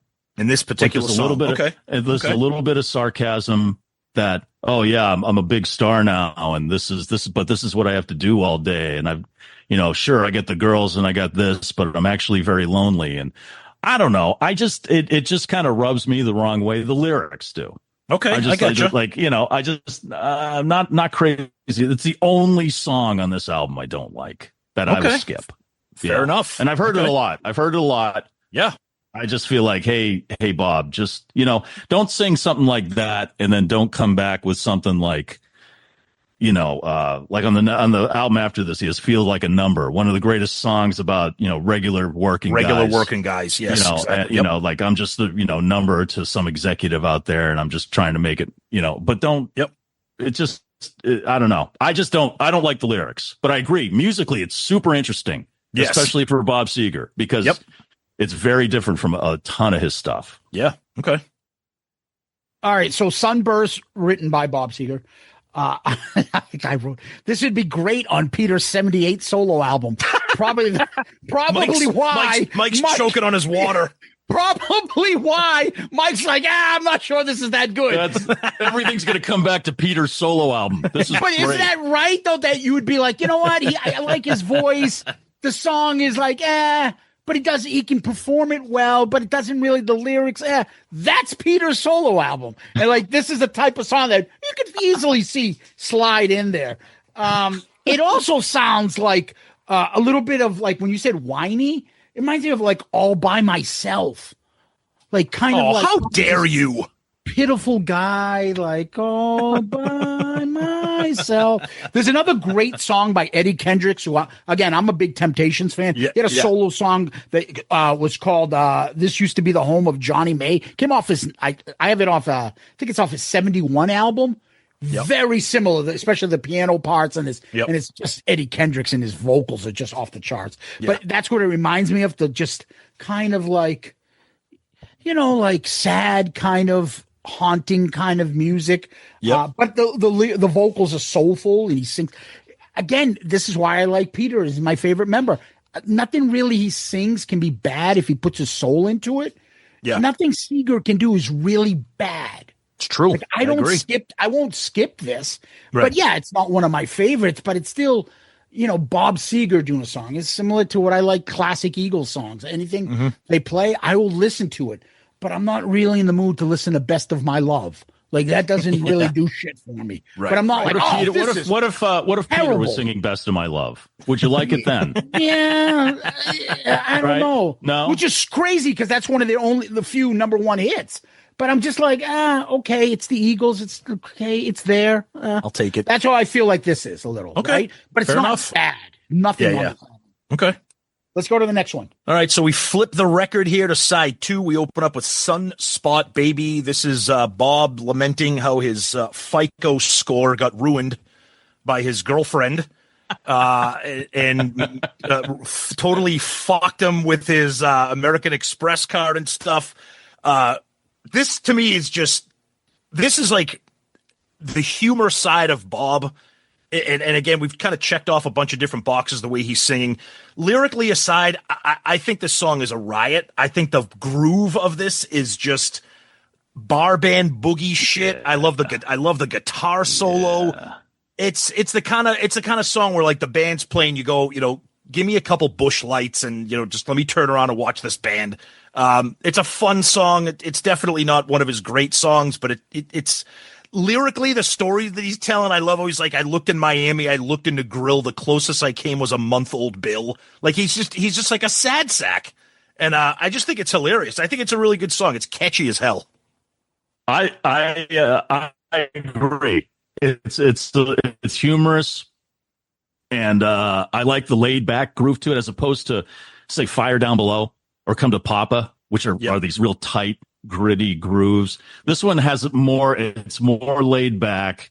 It's like Bob sitting in a chair, with a drink, and his legs are out, and his arms just hanging by his side, and he's just trying to make sense of it all. Exactly. I also love how we've gone from awkward teenage couple in the back of a car and pure innocence, and I wonder what she's doing now, to going out and getting prostitutes. And now I've hooked up with this really bad woman, and now she's wrecked my financial life, and I've made a huge mistake. It seems like he's gone downhill so far when it comes to his choices in love. Yep. At this point, maybe Fire Down Below was venereal disease. I don't know. Maybe. I don't know. But I love this tune. It's light. It's not good news, but it's presented in a lighthearted way. Yeah. And, exactly. and I like the vibe to it too. Yeah. All right. Sunspot Baby, Bob Seger. I'm shocked that nobody's brought up. I like this song better when it was done by T-Rex and it was called Get It On. Get It On. I know. I can't believe nobody said it. I'm like, that's the fucking whole riff. The same groove. Okay. But I'll tip the hat. But Mark Bolan stole that too. What's in all fairness, Mark Bolan stole that. Mark Bolan stole that too. In all fairness, Mark Bolan stole his share of Chuck Berry also.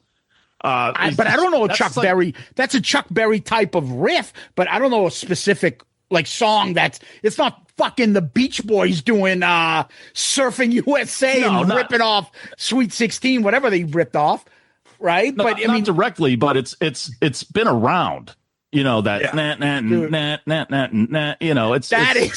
is blatant. Like, I swear to God, I was like, dude, this is exactly. But except I can understand his lyrics, unlike T-Rex. Oh yeah. I don't know what the fuck he's singing about there, but I don't care. I'm not complaining. It's great. I'm just saying that's what that sounds like. I don't know who the guitarist is on all these songs, but the fucking guy is incredible. Whoever it is. Yep. It's Drew Abbott. Drew Abbott. I was just going to say Drew Abbott is, Fucking guitar, man. Holy shit. It's just, the riff is so, the tone on it too, the crunchiness of it and funkiness of it. It's just fantastic. And honestly, I think these lyrics are friggin' a ton of fun. Yep. A ton of fun. To go from like the seriousness of old Americana in his first couple tracks to like this, some fucking bitch took all my shit and stole my credit and whatever. I don't know what Sunspot Baby means. I don't know if you guys do. I don't think I know what it means either. Mike, do you have any? No. I mean, what is it? What is a sunspot? It's something that's on the sun.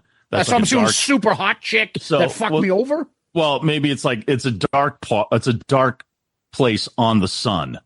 So it's like, hey, my life may be great, but I owe American Express $28,000. So it's that part's not great. So that little part's not great. That's but, a sunspot. The fame and the band. So I got to stop writing Peter Criss type songs and start writing more songs like Night Moves. Right. Yeah. Right. Right. Yeah. All right. Well, all right. Let's go to the next track. So we go to Mainstreet here. And as Mike has kind of been narrating the life of Bob Seger through this album, this is another journey of Bob kind of walking down a street and seeing long, lovely dancers on a little club downtown. Bob talked about this was based on a street called Ann Street, which is off of Main Street in Ann Arbor, Michigan, where he grew up. He said there was a pool hall there. The girls dancing in the window, bands playing on the weekend, and again, painting that picture. Another fantastic story. But to me, it's that singular guitar note that it just, I don't know how he does it, and the solo, it's like a soaring solo. It's such a beautiful melodic song about girls dancing in windows. It's amazing how he can do two things at once. And I think that's just such a gift that he has. I drift back in time. I find my feet down on Main Street. It's another story. It's not Night Moves, but it's very close to it. It's talking about chicks when he was young and remembering what it was like back in the good old days. And I think Main Street it's one of his staple songs. And to me, it never gets tiring, Mike. I agree with that one guitar note, that slide note. It's a hook. Oh, it hooks you right in. It gets you right in the cheek, and it just drags you into the boat. And yep, it's just this is the best sounding song to me on the album. Okay, like production wise and everything. It just sounds amazing. And again, it's kind of like about innocent love. Yep, right. He wants to talk to this girl who is either dancing or a dancer, and he just can't get up the courage. And he sees other guys talking to her, and he wishes he had, that confidence. And so to me, it's kind of like Night Moves, where it's like an innocent. Some people say, well, it's a creepy tune. He's just looking at this girl walking up and down the street and in clubs, and he's not talking to her. Well, he doesn't have the confidence. We all didn't. I'd like to know, like, what point, if this really happened, how old was he? Was he the same age as he was in Night Moves? Was it hard for him to talk to girls? Right. And I think so. It has that innocence to it, which I really like. But as you get to the end of the song, though, every now and then I wonder, is he like watching her with binoculars? Like while he's sitting in his car? He's like a peeping Tom. Yeah, it's like, what is this? Because there's one thing not to be confident. There's another thing where you're just like, yes, keep walking. Yeah. It's reminiscent of Gene and Christine 16 when I saw you coming out of school. Oh my God. That day. See, Mike, you knew you can't avoid Kiss talk when you come on the No, show. I don't mind the Kiss talk, but you think that there's a reason why we don't play that song now. Oh, of course. Absolutely. When I saw you coming out of school, can you imagine? Oh my God. I love Yeah, it. I can. It scares the crap out of me. When I saw you on Epstein's Island. Right? That's what Pretty that much. is. Oh my God. Oh, God. It's a little tough to hear, but I hope this girl he's talking about in Mainstreet is at least 18 or over. You would think. Yeah. I mean, who knows? Well, she's in a bar. Well, it was the 70s. Things were so loose in the 70s. You know, True. you never checked your IDs. No. You know, it was a big party. Yeah. all right. Mainstreet, written by Bob Seger. This was the second single. It went to number 24. Not a big fan. Just, I don't know. What? Yeah, no, this, it's Wow. okay. Wow. It's okay. It's just kind of Okay. a depressing kind of Yeah, it is. song. It like, is. No. Yeah, I agree. think That's of a it as little the sad. I can't get that. I know the note it's a beautiful little note, right? But I have the Jerky Boys in my head. Do, do, do, do, do, do, do, do, do. And I go, do, do, do, do, do, do, do. That's Fucking two guy songs singing- you're ruining for me. This guy singing to the fucking Cobra. And Like, I go, do, do, do, down on Main Street. that's what I think of. I just, it's kind of, I don't know, just Oh, it's God. there. And again, it's Bob singing and the lyrics are good. So do I sit there and turn it off? No, it just, it doesn't have the melody of some of his other songs. Okay. Like Night Moves would versus this. I just think it's not as melodic and stuff. But he's got the lyrics, he's got the voice, the Yep. music is well done. Just all together just doesn't come together for me. And Okay. it is haunting. It is a haunting song talking about beautiful losers and great imagery and stuff. It's all the same stuff, but yeah, let's move to the next one. Okay. So we got our first cover here. We got Come to Papa, written by Earl Randall and Willie Mitchell, a couple soul guys from down south here. Look, I love this song. I love the groove. I mean, we thought that Fire Down Below had a little bit of sleaze and grit to it. I mean, this is just as like greasy and slimy as you can get, and I think it's friggin' fantastic. I love the lyrics. If you need a pacifier, call me anytime. I'll try to be your satisfier. I mean, Paul Stanley can't even write songs that good. I think this. I just think this one is a friggin' a blast. It's unique to hear Bob Seger do it. You know, coming off the heels of Mainstreet. Mike, we talk about this a lot whenever we do ARC. We talk about like or track listing, track placement. So far, I think he's killing it on the placement here because the album is all over the place, which is kind of what you want. You know, you kind of want some variety. You go from a nice kind of soulful, kind of somber song in Mainstreet to this like just sleazy, sexy, Come to Papa type song. I think it's cool. I think it's a really cool tune, Mike. I agree with that groove. And that's that Muscle Shoals. This is the Muscle Shoals guys playing on this. And that's that what they're so good at, laying down that it's a serious groove. It's That like funk, a syrup covered groove that's just sliming its way down the street. And well said. And it's heavy too. It's not just it lays it down. Yep. Again, the contrast though. I love it. It's like Night Moves to Fire Down Below. This is like Mainstreet. I'm in love with this girl. I'm too afraid to talk to her. Now it's like, come over here and I'll fuck you right. Exactly. You know what I mean? Like all the confidence is there. If the guy in Mainstreet would listen to Come to Papa, maybe he'd have a little more confidence. Bingo. And that's all. But then again, I was, as I was listening to over time, I'm thinking, well, is he talking about sex or is he talking about like drugs? Like when things, when it's hard to understand and things get overwhelming, come to Papa. I'll be your pacifier. What's he talking about? Cocaine, heroin, weed, booze. Okay. It could be a reference to a crutch, and I'm sure he's run into tons of that, at this point with his time on the road and stuff like that. So I don't know. And he's met a lot of people that have offered, a lot of Dr. Feelgoods who said, oh, you're tired. I got this for you. Oh, you're too nervous to go on stage. I got this for you. So like you that, might, so it Mike, could be that too. Yeah, you but might be right. That confidence that the Mainstreet guy is like meek. Yeah, you might be right, because there actually is a line: anytime, night or day, I'll get you fixed. That's drug language. See? It's like I never really looked at it that way until you just brought that so up. Could be that. Could be. Okay. Well, it's a great thing about music. Yeah. We can all take it a different way. Right. Right. He's into that marijuana shit, Tom. Marijuana. No, it's beautiful. Come to Papa, Earl Randall, Willie Mitchell, and the whole city of Worcester talking about fucking weed. Funky as fucking all hell, huh? Oh, yeah. Yeah. Holy it's awesome. Shit. Come to Papa.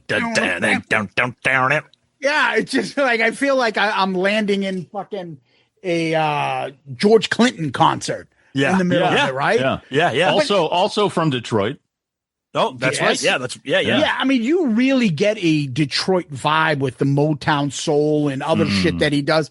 You got, again, we're going through all these people, funk, gospel, rhythm and blues, country, rock and roll. Holy shit. He runs the gamut like that. This guy can hit it all, and great lyrics and a unique voice. How the fuck can you go wrong? This song is fun. It right? is. This is like, ooh, baby. Ooh, baby. Come to Papa. Yep. That shit up. All right. Before I embarrass myself some more, let's go to the next one.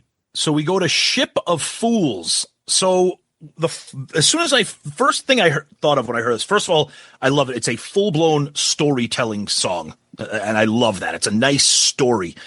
But I'll be interested to hear Zeus's commentary on here. Nice, easy listening groove, nice summer vibe, nice, But to me, this song is like this is like an Eagles song that they just gave to Bob Seger, and I mean that as a compliment. I just think it's a very unique type of song. Like, and again, track listing we just talked about, Mike.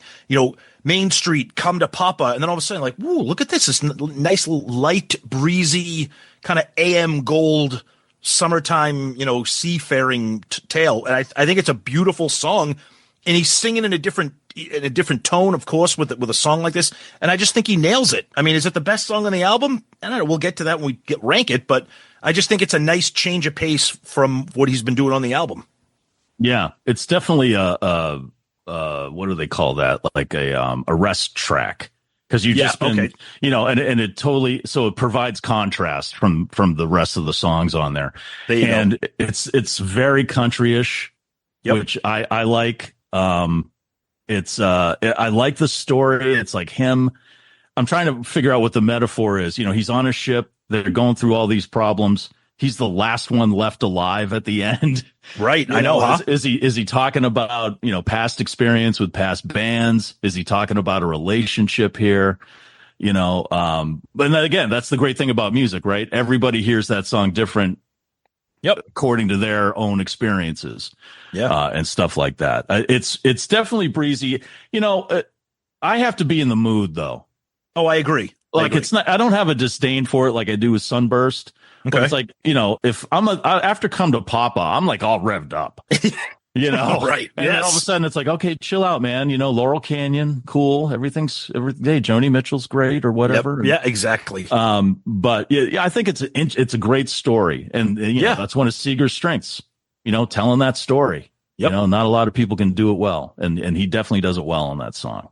Yep. All right. Ship of Fools. Again, Bob Seger.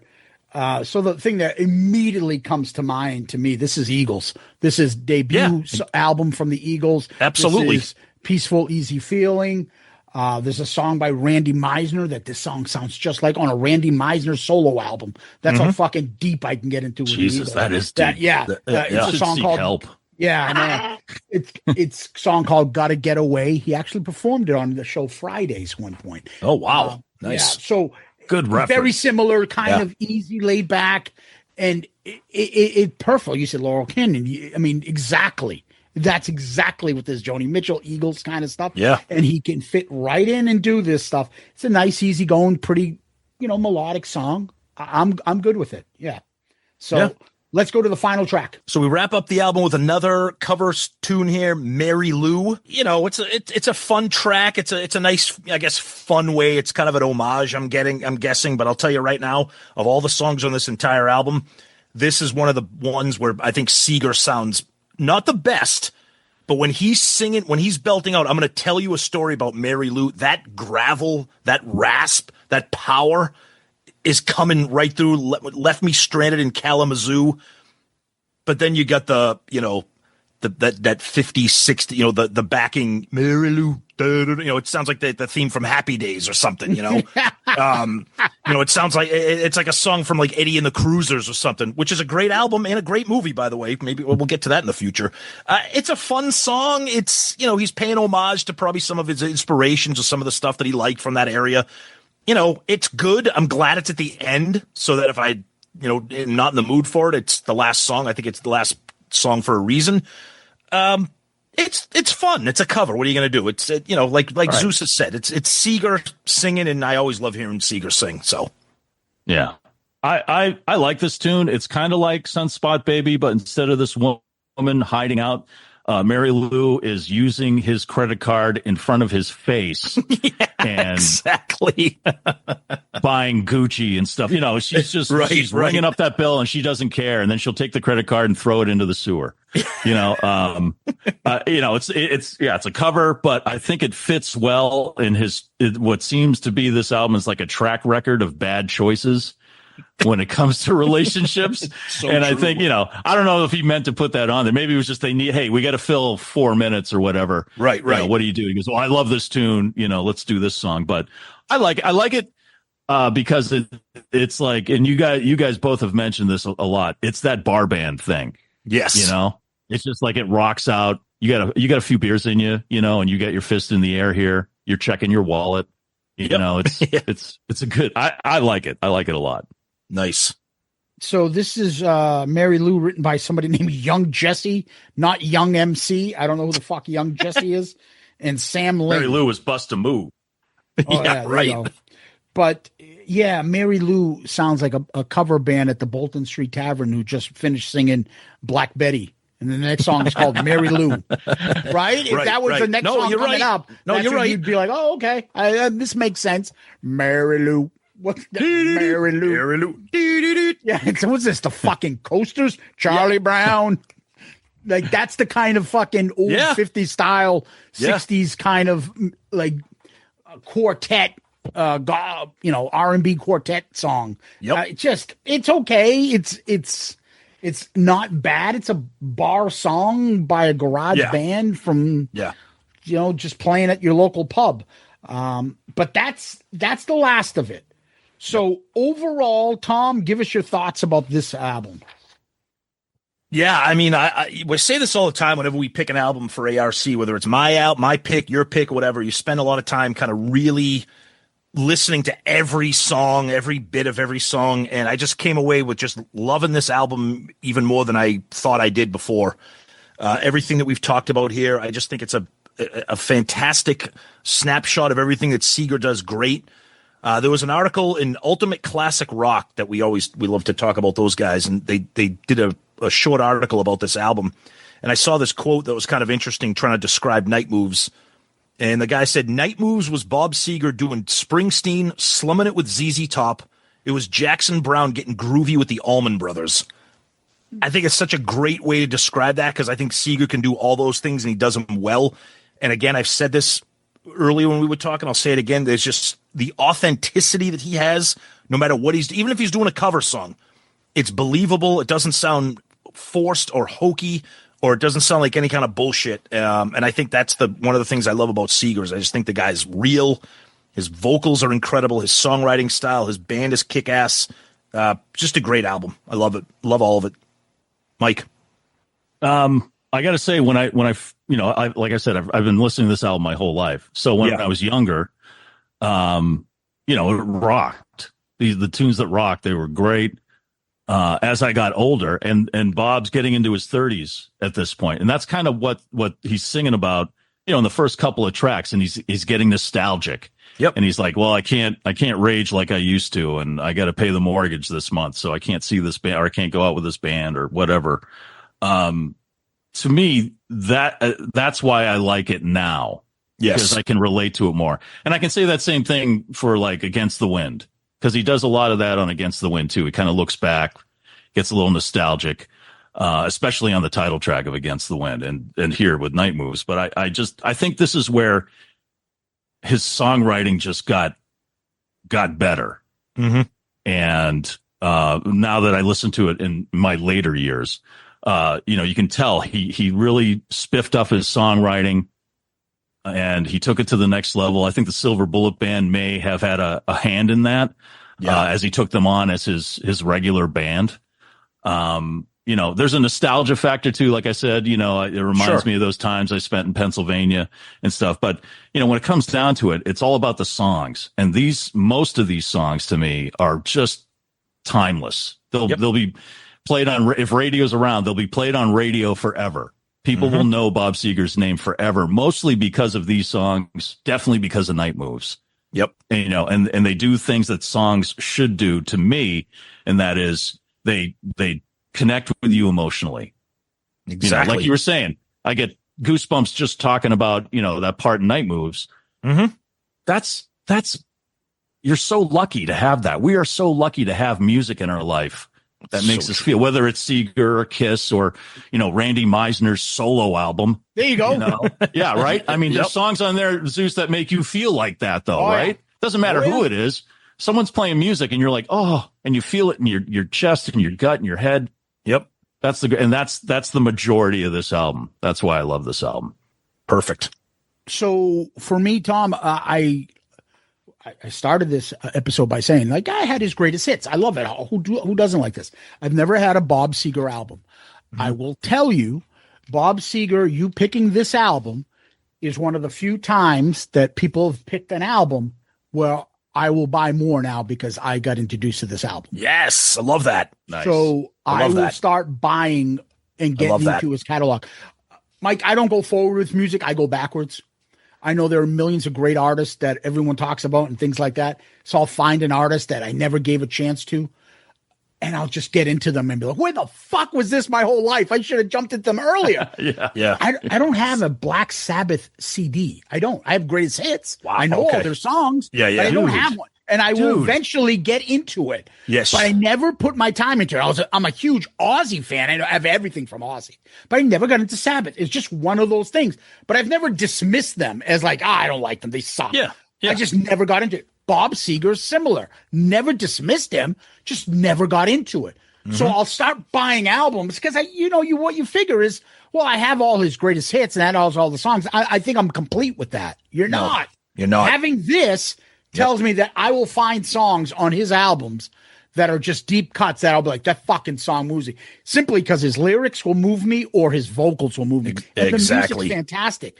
Yep. This was a probably top 5 album we've ever done that surprised me on this. Done what, 40, 50 songs? 50 albums at least, Tom? I have no idea. 60.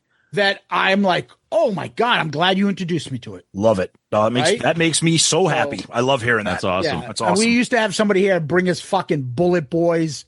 Fucking, what was that? Bad English? Fucking, what's that fucking Swedish band? Swedish band Heat.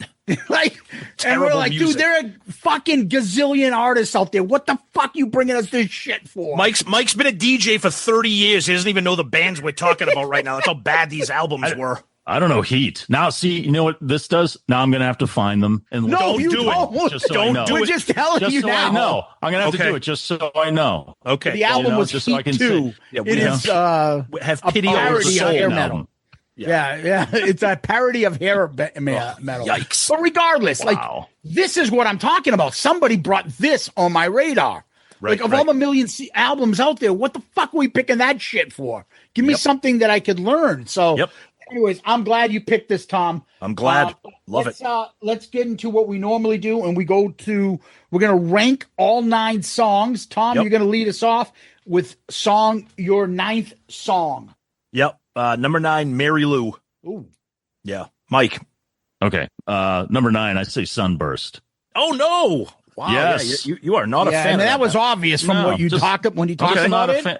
That's really the only one I don't like on this. I Okay. mean, every album has a song you don't like. Yeah, of course. And this is that song, unfortunately. Okay. Yeah. All right, Zeus. You guys are gonna get mad. Don't Oh, no. Night Moves. It's Night Moves, No. isn't it? Because you think No. Peter Criss could do it better. You son of a bitch. Peter Criss on coke can do it better. I'm picking Main Street. That is Really? a crime against humanity. And I like Well, the song. he It's said he okay. didn't like it. I No, but know. it's like, I mean, it's okay. It's not bad, but something Okay. has to be at 9. Okay. No, I agree. The same thing with me with this album. Yeah, number eight. Number 8 for me. I like this song, but I'm going with Ship of Fools at number 8. Okay. I am also going with Ship of Fools at number 8. Okay. Did you get me? Yeah, we did. we got you, brother. Yep. You froze for a second, but you're back. Yep. All right, so I'll take Ship of Fools. Okay. Oh.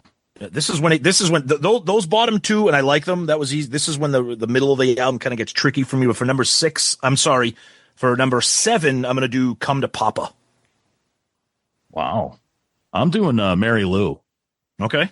Even though I like Yeah. the tune a lot, it's just not as good as the 6 in front of it, you know? Okay. Yeah, I'm the same way with you, Mike. Mary Lou. Okay. Mary Lou. Remember, that was from the 50s. So, you know, he kept it true. Ronnie Hawkins did that at one point. Oh wow. Okay. Yeah. All right. Number 6 for me, I'm going to go with "Sunspot Baby." I am also going with Sunspot Baby. Okay. Oh man. No, I'll have to go with "Come to Papa." Okay. Number 5 for me, Mike's favorite song on the album, "Sunburst." I don't know. I like it. I do like that because of the first reason you gave. It is kind of proggy for Bob. I'm a big prog fan. The transition. Yeah. Yeah. Okay, So I think that's cool. So we're at 6, right? 5. 5. Oh, Rock and Roll Never Forgets. Oh, okay. So I will go with 5 for me. I'll go with Sunburst. Sunburst. Okay. 4 for me, I'll do "Fire Down Below." And 4 for me would be Mainstreet. Okay. I'll say 4 for me. Sunspot Baby. Okay. Number 3 for me, "Rock and Roll Never Forgets." And number 3 for me would be Come to Papa. Oh, yeah, Papa. Yeah, baby. You can't deny that groove. No, you can't. Zeus. 3, I will take Rock and Roll Never Forgets. Okay. 2 for me will be "Mainstreet."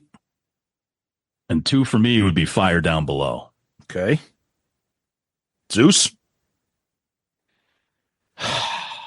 Uh-oh. Oh, boy. Do Which I one's go bet- with Fatigue or do I not go with Fatigue? You go with what you want, my man. Yeah, go with what you feel. That's right. What I'll would go with Randy 2. Meisner choose?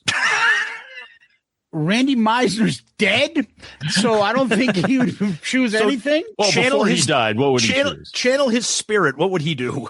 Attempt to murder his wife, Oh, but Jesus, fail, man. and then Okay. she Okay, commits suicide, and then I say, opened "I don't know how that happened." Can of worms. I blame Mike apologize. for the dark turn. I'm sorry. All right. So number 2, I'm gonna fuck it. I'm gonna go Night Moves. That's okay. No, that's all right. Yep. That's my number 1. Also, my number 1, Yep. I and fucked it probably his greatest song. I agree. Yep. No. I Turn the agree. Page is his greatest song. Okay. That's That's okay. a good one too. I fucking Yeah, that's love tough. that. He's got a lot of, Love you know, that. like I said, I like Feel Like a Number. That's one of my favorites. Yep. Is that a woman or a man? Is one of my favorite lyrics of all time. I would tell you right now, if Night Moves never existed, I would probably say Hollywood Nights might be my favorite. That's Bob Stevens another song. great. yeah, See, this is the that's a problem. good That's one. another I know. one. I know. Well, that's another good one. I know. Yeah. I know. All right, number 1 for me, and I never heard of this song before. Tom made me pick this album, and I'm going to take the Fire Down Below. That fucking song rocks. Ah, that's awesome. Rocks. I love it.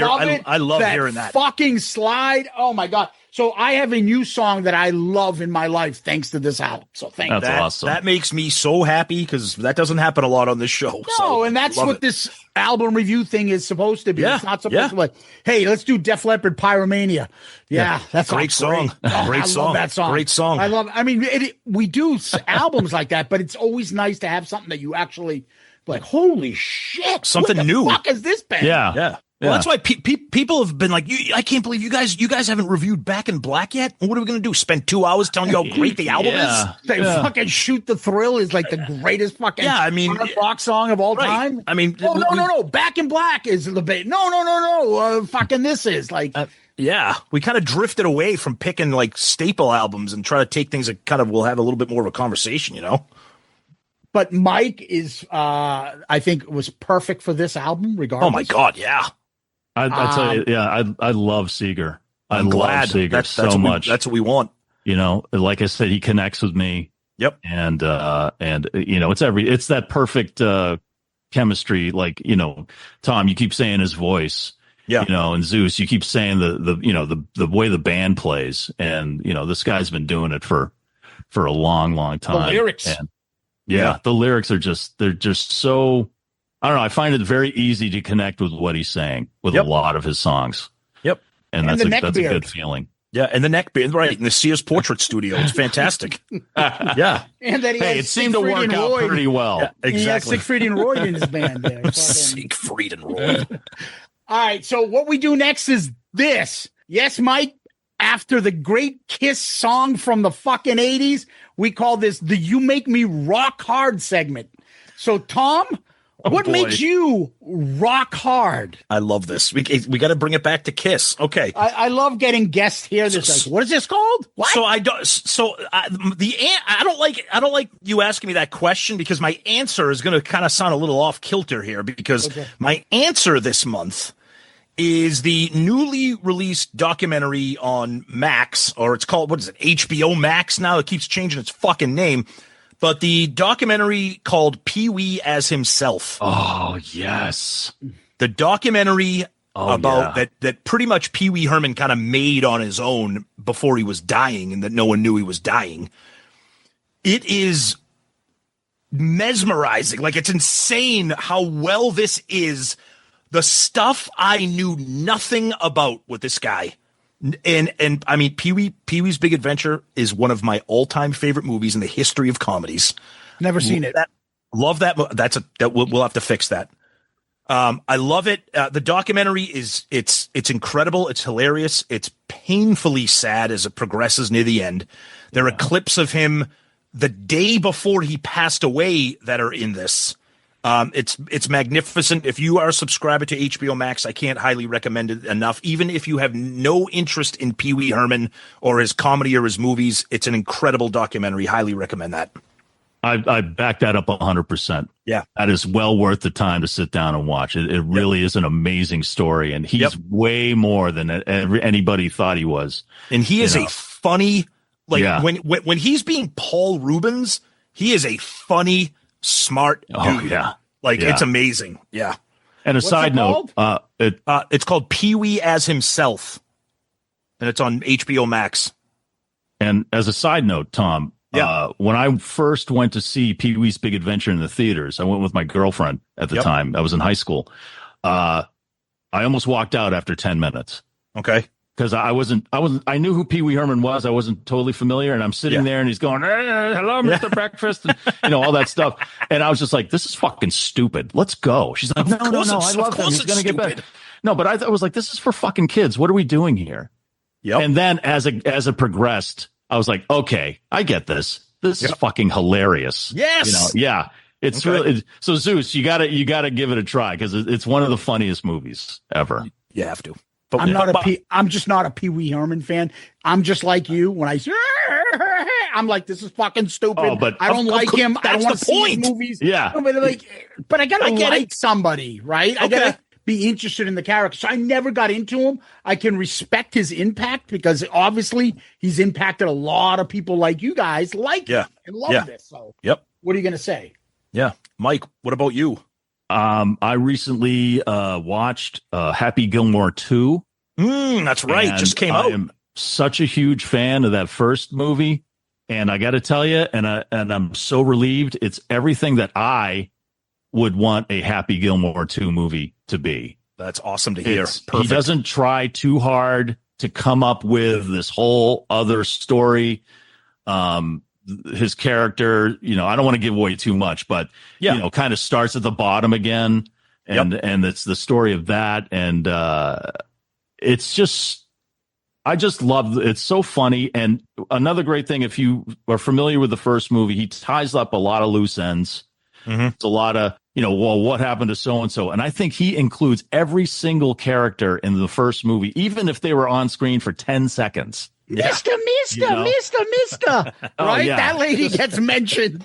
Oh yeah, I mean, and it's like I don't want to give it away. Him and Shooter McGavin have a brawl in a cemetery, and let's just say there's a lot of familiar names around them. Yeah, that they get to mention and pay attention to and stuff.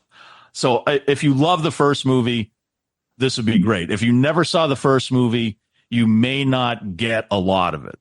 Okay, fair enough. So I've heard good things. I've heard good things. It's great. Good. It's really good. And there's so many cameos in it. Yeah, that's what I was going to add. I don't want to give too many away because a couple were a surprise to me, and I didn't even figure out who they were. Yep. But there are a ton. Every single legendary golfer, current and past. I mean, Jack Nicklaus is in it, man. Yeah. And awesome. Then there's one particular golfer who's kind of like his mentor. I think you probably figure out who it is if you're familiar in the world of golf, because he was the OG Happy Gilmore back in the 90s. So he's in it. I highly recommend it. It's hilarious. Awesome. And it's on Netflix. He released it direct to Netflix. Yeah. Okay, cool. And more importantly, Tom, Nelly Quarter's in it for fucking 2 seconds. Oh, your girl. There you go. Okay. All right. I see it. That's like porn I get to it. me. That's a whole separate she episode. Is porn, the best fun. Who's the number that? one. Nelly Quarter is the number one golfer for the LBGTPA. Yeah, right. Fucking LPGA. Oh, okay. She's the number one women's golfer in the world, and just a fucking smoke show. And all her little slow motion golf swings, when they show them all the clips, is porn to me. Just porn. Oh, are you talking about? Wait, Paige?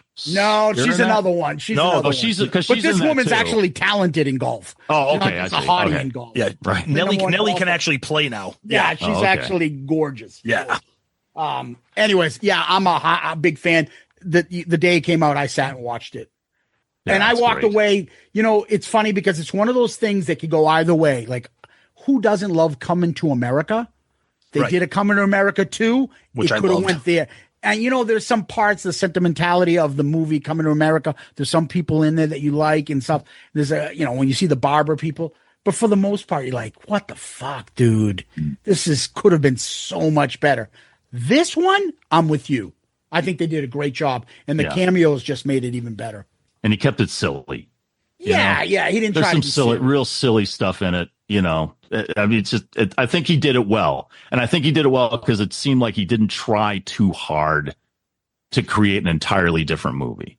Yep. Yeah. And this was, everybody's expectations were probably that it's going to suck, because that's what most of these sequels after fucking 20 years when they come out don't do well. I think this is great. I do. Nice. Just have your expectations in place. So, all right. For me, I'm going to, since I have a Boston guy here with us, I'll go to something. I've been watching a lot of documentaries. This one is called Bill Russell Legend. Okay. So it's a Netflix special, came out in 2023. 2-part series, 2 episodes.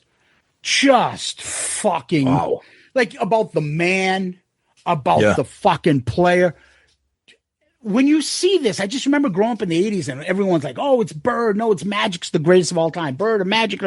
How anybody can still say even Jordan's the greatest player after seeing this, just watching him and what a difference he made and being on a fucking team that won, he's got 11 fucking rings. The man has. Just the mentality that he had, the brilliance, how he would visualize, and he talked about how when he was a kid, when he started learning basketball, because he didn't get into basketball until later, that he would visualize plays and come up with plays and thought of things before they would happen. And that's how he knew how to position himself and get rebounds and block out and get the shot off. Off the charts, brilliant man. Just off the field, the civil rights stuff, the shit that poor guy had to put up with in this city. Just underappreciated. Yep. But as a person of like from Boston, I couldn't be prouder. He should be and could be the greatest athlete we've ever had and the most legendary sports figure just for his stuff that he did off the field. And but on the court, holy shit. Nice. I love the whole him and Chamberlain stuff and that one championship they won against, and Chamberlain got injured and he couldn't just help himself. He's like, oh, fuck, I wouldn't have come out. And then fucking and Chamberlain sat out, and the Celtics end up winning that series, which they never should have won. It just he was such a great man. It's a 2 episode series. I think each episode is like maybe an hour and a half, 2 hours, pretty long. But by the way, real quick, I didn't mean to interrupt. The Pee Wee Herman thing I mentioned, that's also 2 parts on HBO Max. So and again, if you're from Boston and you just watch this, or if you're not, what's great about Bill Russell is even like Boston's considered the racist city. Boston, every African American, every black basketball player, everybody loves Bill Russell. Oh yeah, oh god, yeah. Yeah. And the thing about him is he fucking loved being a Boston Celtic and Red Auerbach and all the shit that he did. And it's just an incredible story about an incredible man. Anyways, that's my pick. Awesome. Mike, tell us about where people can find you or anything interested in Mike Shue. Where can they go? I'm doing mornings at 100 FM, the Pike in Worcester. You can listen to us, stream us at pikefm.com. We have an app you can download to your smartphone, listen to us anywhere in the world. You can ask your smart speaker to play 100 FM, the Pike. I'm on 6 to 10 in the morning. My former WAAF colleague, still current colleague, Mistress Carey, does afternoons there, as well as Chuck Perks, who does middays. Chuck Perks was Mike Wild. Perks. Yeah, that's right. Chuck Perks. He was Mike Wild at AAF. Yeah. Yep. He used to be the sports guy at on Sports Hub. He used to be the guy. Who's the guy with the big teeth? He's no longer there. David Amendolara, what's his name? Oh, Damon Amendolara. Yeah, with a huge teeth. Yeah. I think Touch used to say he can't smile and his lips can't touch each other because his teeth are so big. But he was that's where I met Chuck, and on social media we'd always talk here and there.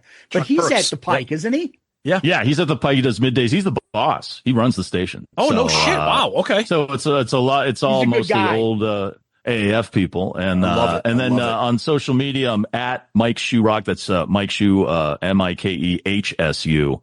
ROCK. That's where you can see all the seductive food photos that these guys were talking about in the beginning. Nice. I post other stuff from around mostly the Worcester area. I should get out of town a little more, but then the weed scent would go away. Yeah.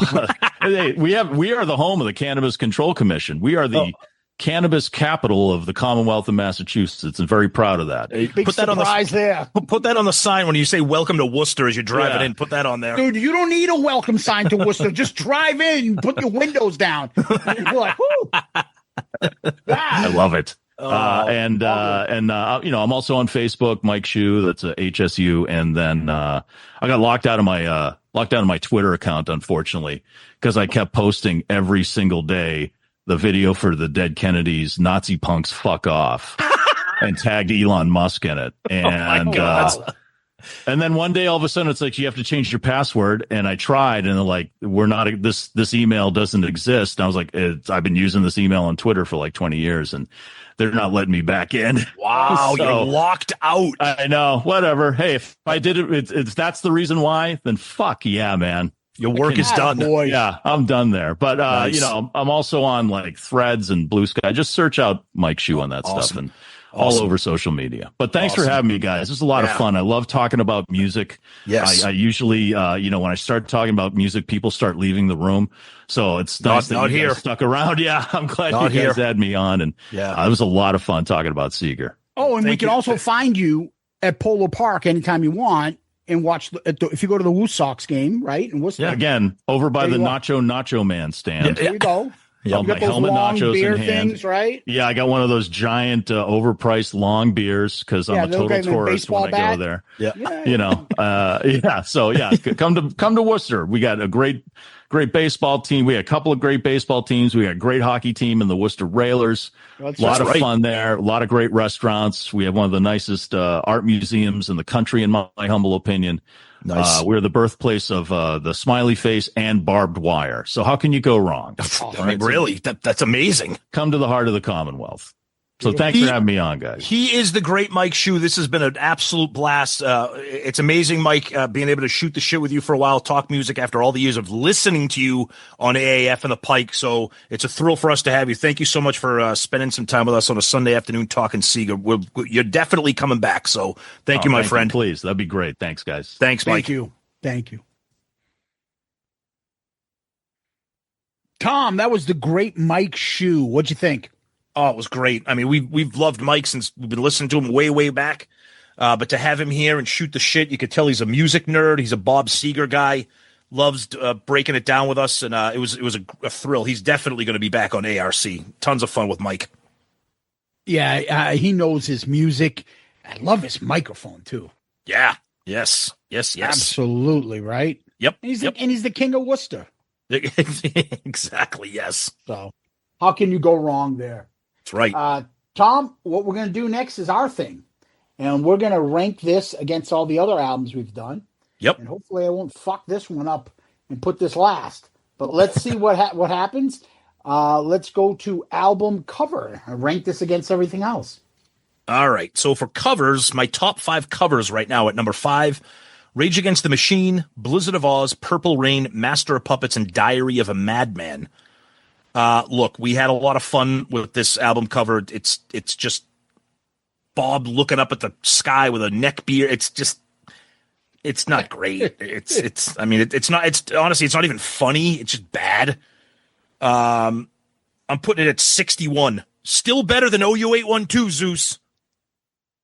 61. Wow.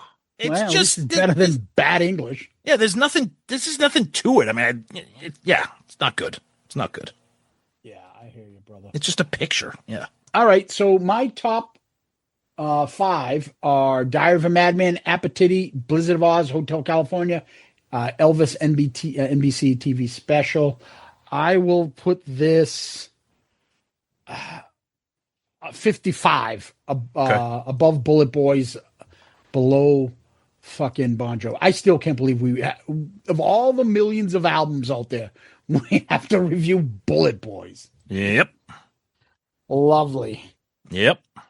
All right, let's go to albums itself, Tom. Okay, my top 5 albums right now. Number 5, High and Dry, Shout at the Devil, Purple Rain, Moving Pictures, Master of Puppets.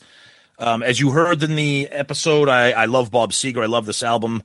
I will admit that I'm probably ranking this, I don't know, maybe higher than it deserves to be, but strictly on the heels of Night Moves, which is one of my all-time favorite songs in the history of recorded music, not just Bob Seger. But this is an album that I find myself returning to just because I just love everything about it. So I'm putting Night Moves at number 14, Zeus. 14. Wow. Yes. Yep. Right below Mechanical Resonance, right above Doggy Style. There's a mixture right there. Yep. Yeah, you could say that. All right, Tom. My top 5: Blizzard of Oz, Hotel California, Automatic People, Purple, Elvis NBC TV special. Where am I putting this? Ranking just gets impossible because you're comparing Bob Seger against Whitesnake and Def Leppard and Tesla and there's a fine line of stuff like Me Too. I know what you're. I know that it drops under. I know what you're going to say. Yes, I'm going to go 43. I'm going to put this above Peace of Mind, but below Slave to the Grind, which 43. Okay. Yeah, I'll be honest with you. Slave to the Grind has really picked. I mean, I've been listening to that on my own recently, just finding it now and going to it. And it never used to be like that. And it's only because after we did, what do you call it? After we did the ARC episode of it. So, yep. No, what are you going to do? Right. Yep. Good stuff. Okay, Tom, where can people find us? Yeah, so if this is your first time listening to us, we are an all-Kiss podcast, dropping Kiss-related episodes every Saturday, but then we do Album Review Crew once a month, reviewing non-Kiss albums. Best place for you to find out everything about our show and what we do and what we offer, et cetera, is our website, shoutitoutloudcast.com. Links to all of our shows, all of our sidecasts, all of our socials, our Patreon, our book, everything is there. So please check out that website and our email address. You can use that, of course, for feedback, and you can use feedback on our social medias and now Spotify too, as you heard during our feedback portion. Our email address is shoutitoutloudcast@gmail.com. And we always like to say we're a proud member of the Pantheon Podcast Network of shows. Yeah. The website's the best place to find us, Tom. So shoutitoutloudcast.com, shoutitoutloudcast.com. We're going to end with famous last words. Do you have any? Oh, always. We weren't in love. Oh no, far from it. We weren't searching for some pie in the sky summit. We were just young and restless and bored, living by the sword.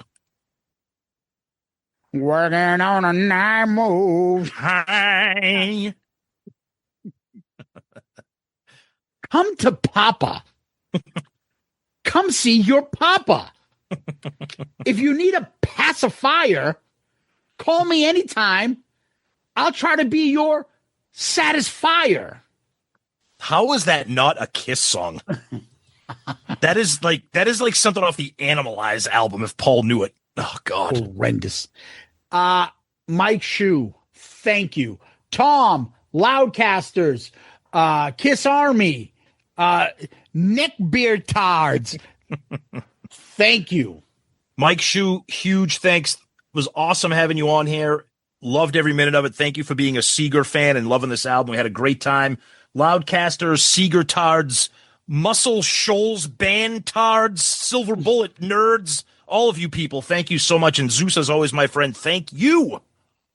Peace out, Girl Scout.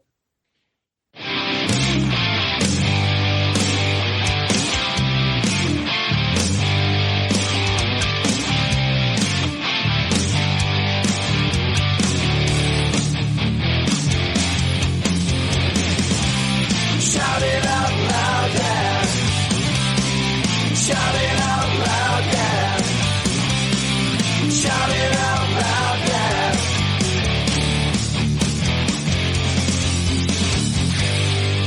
I like it.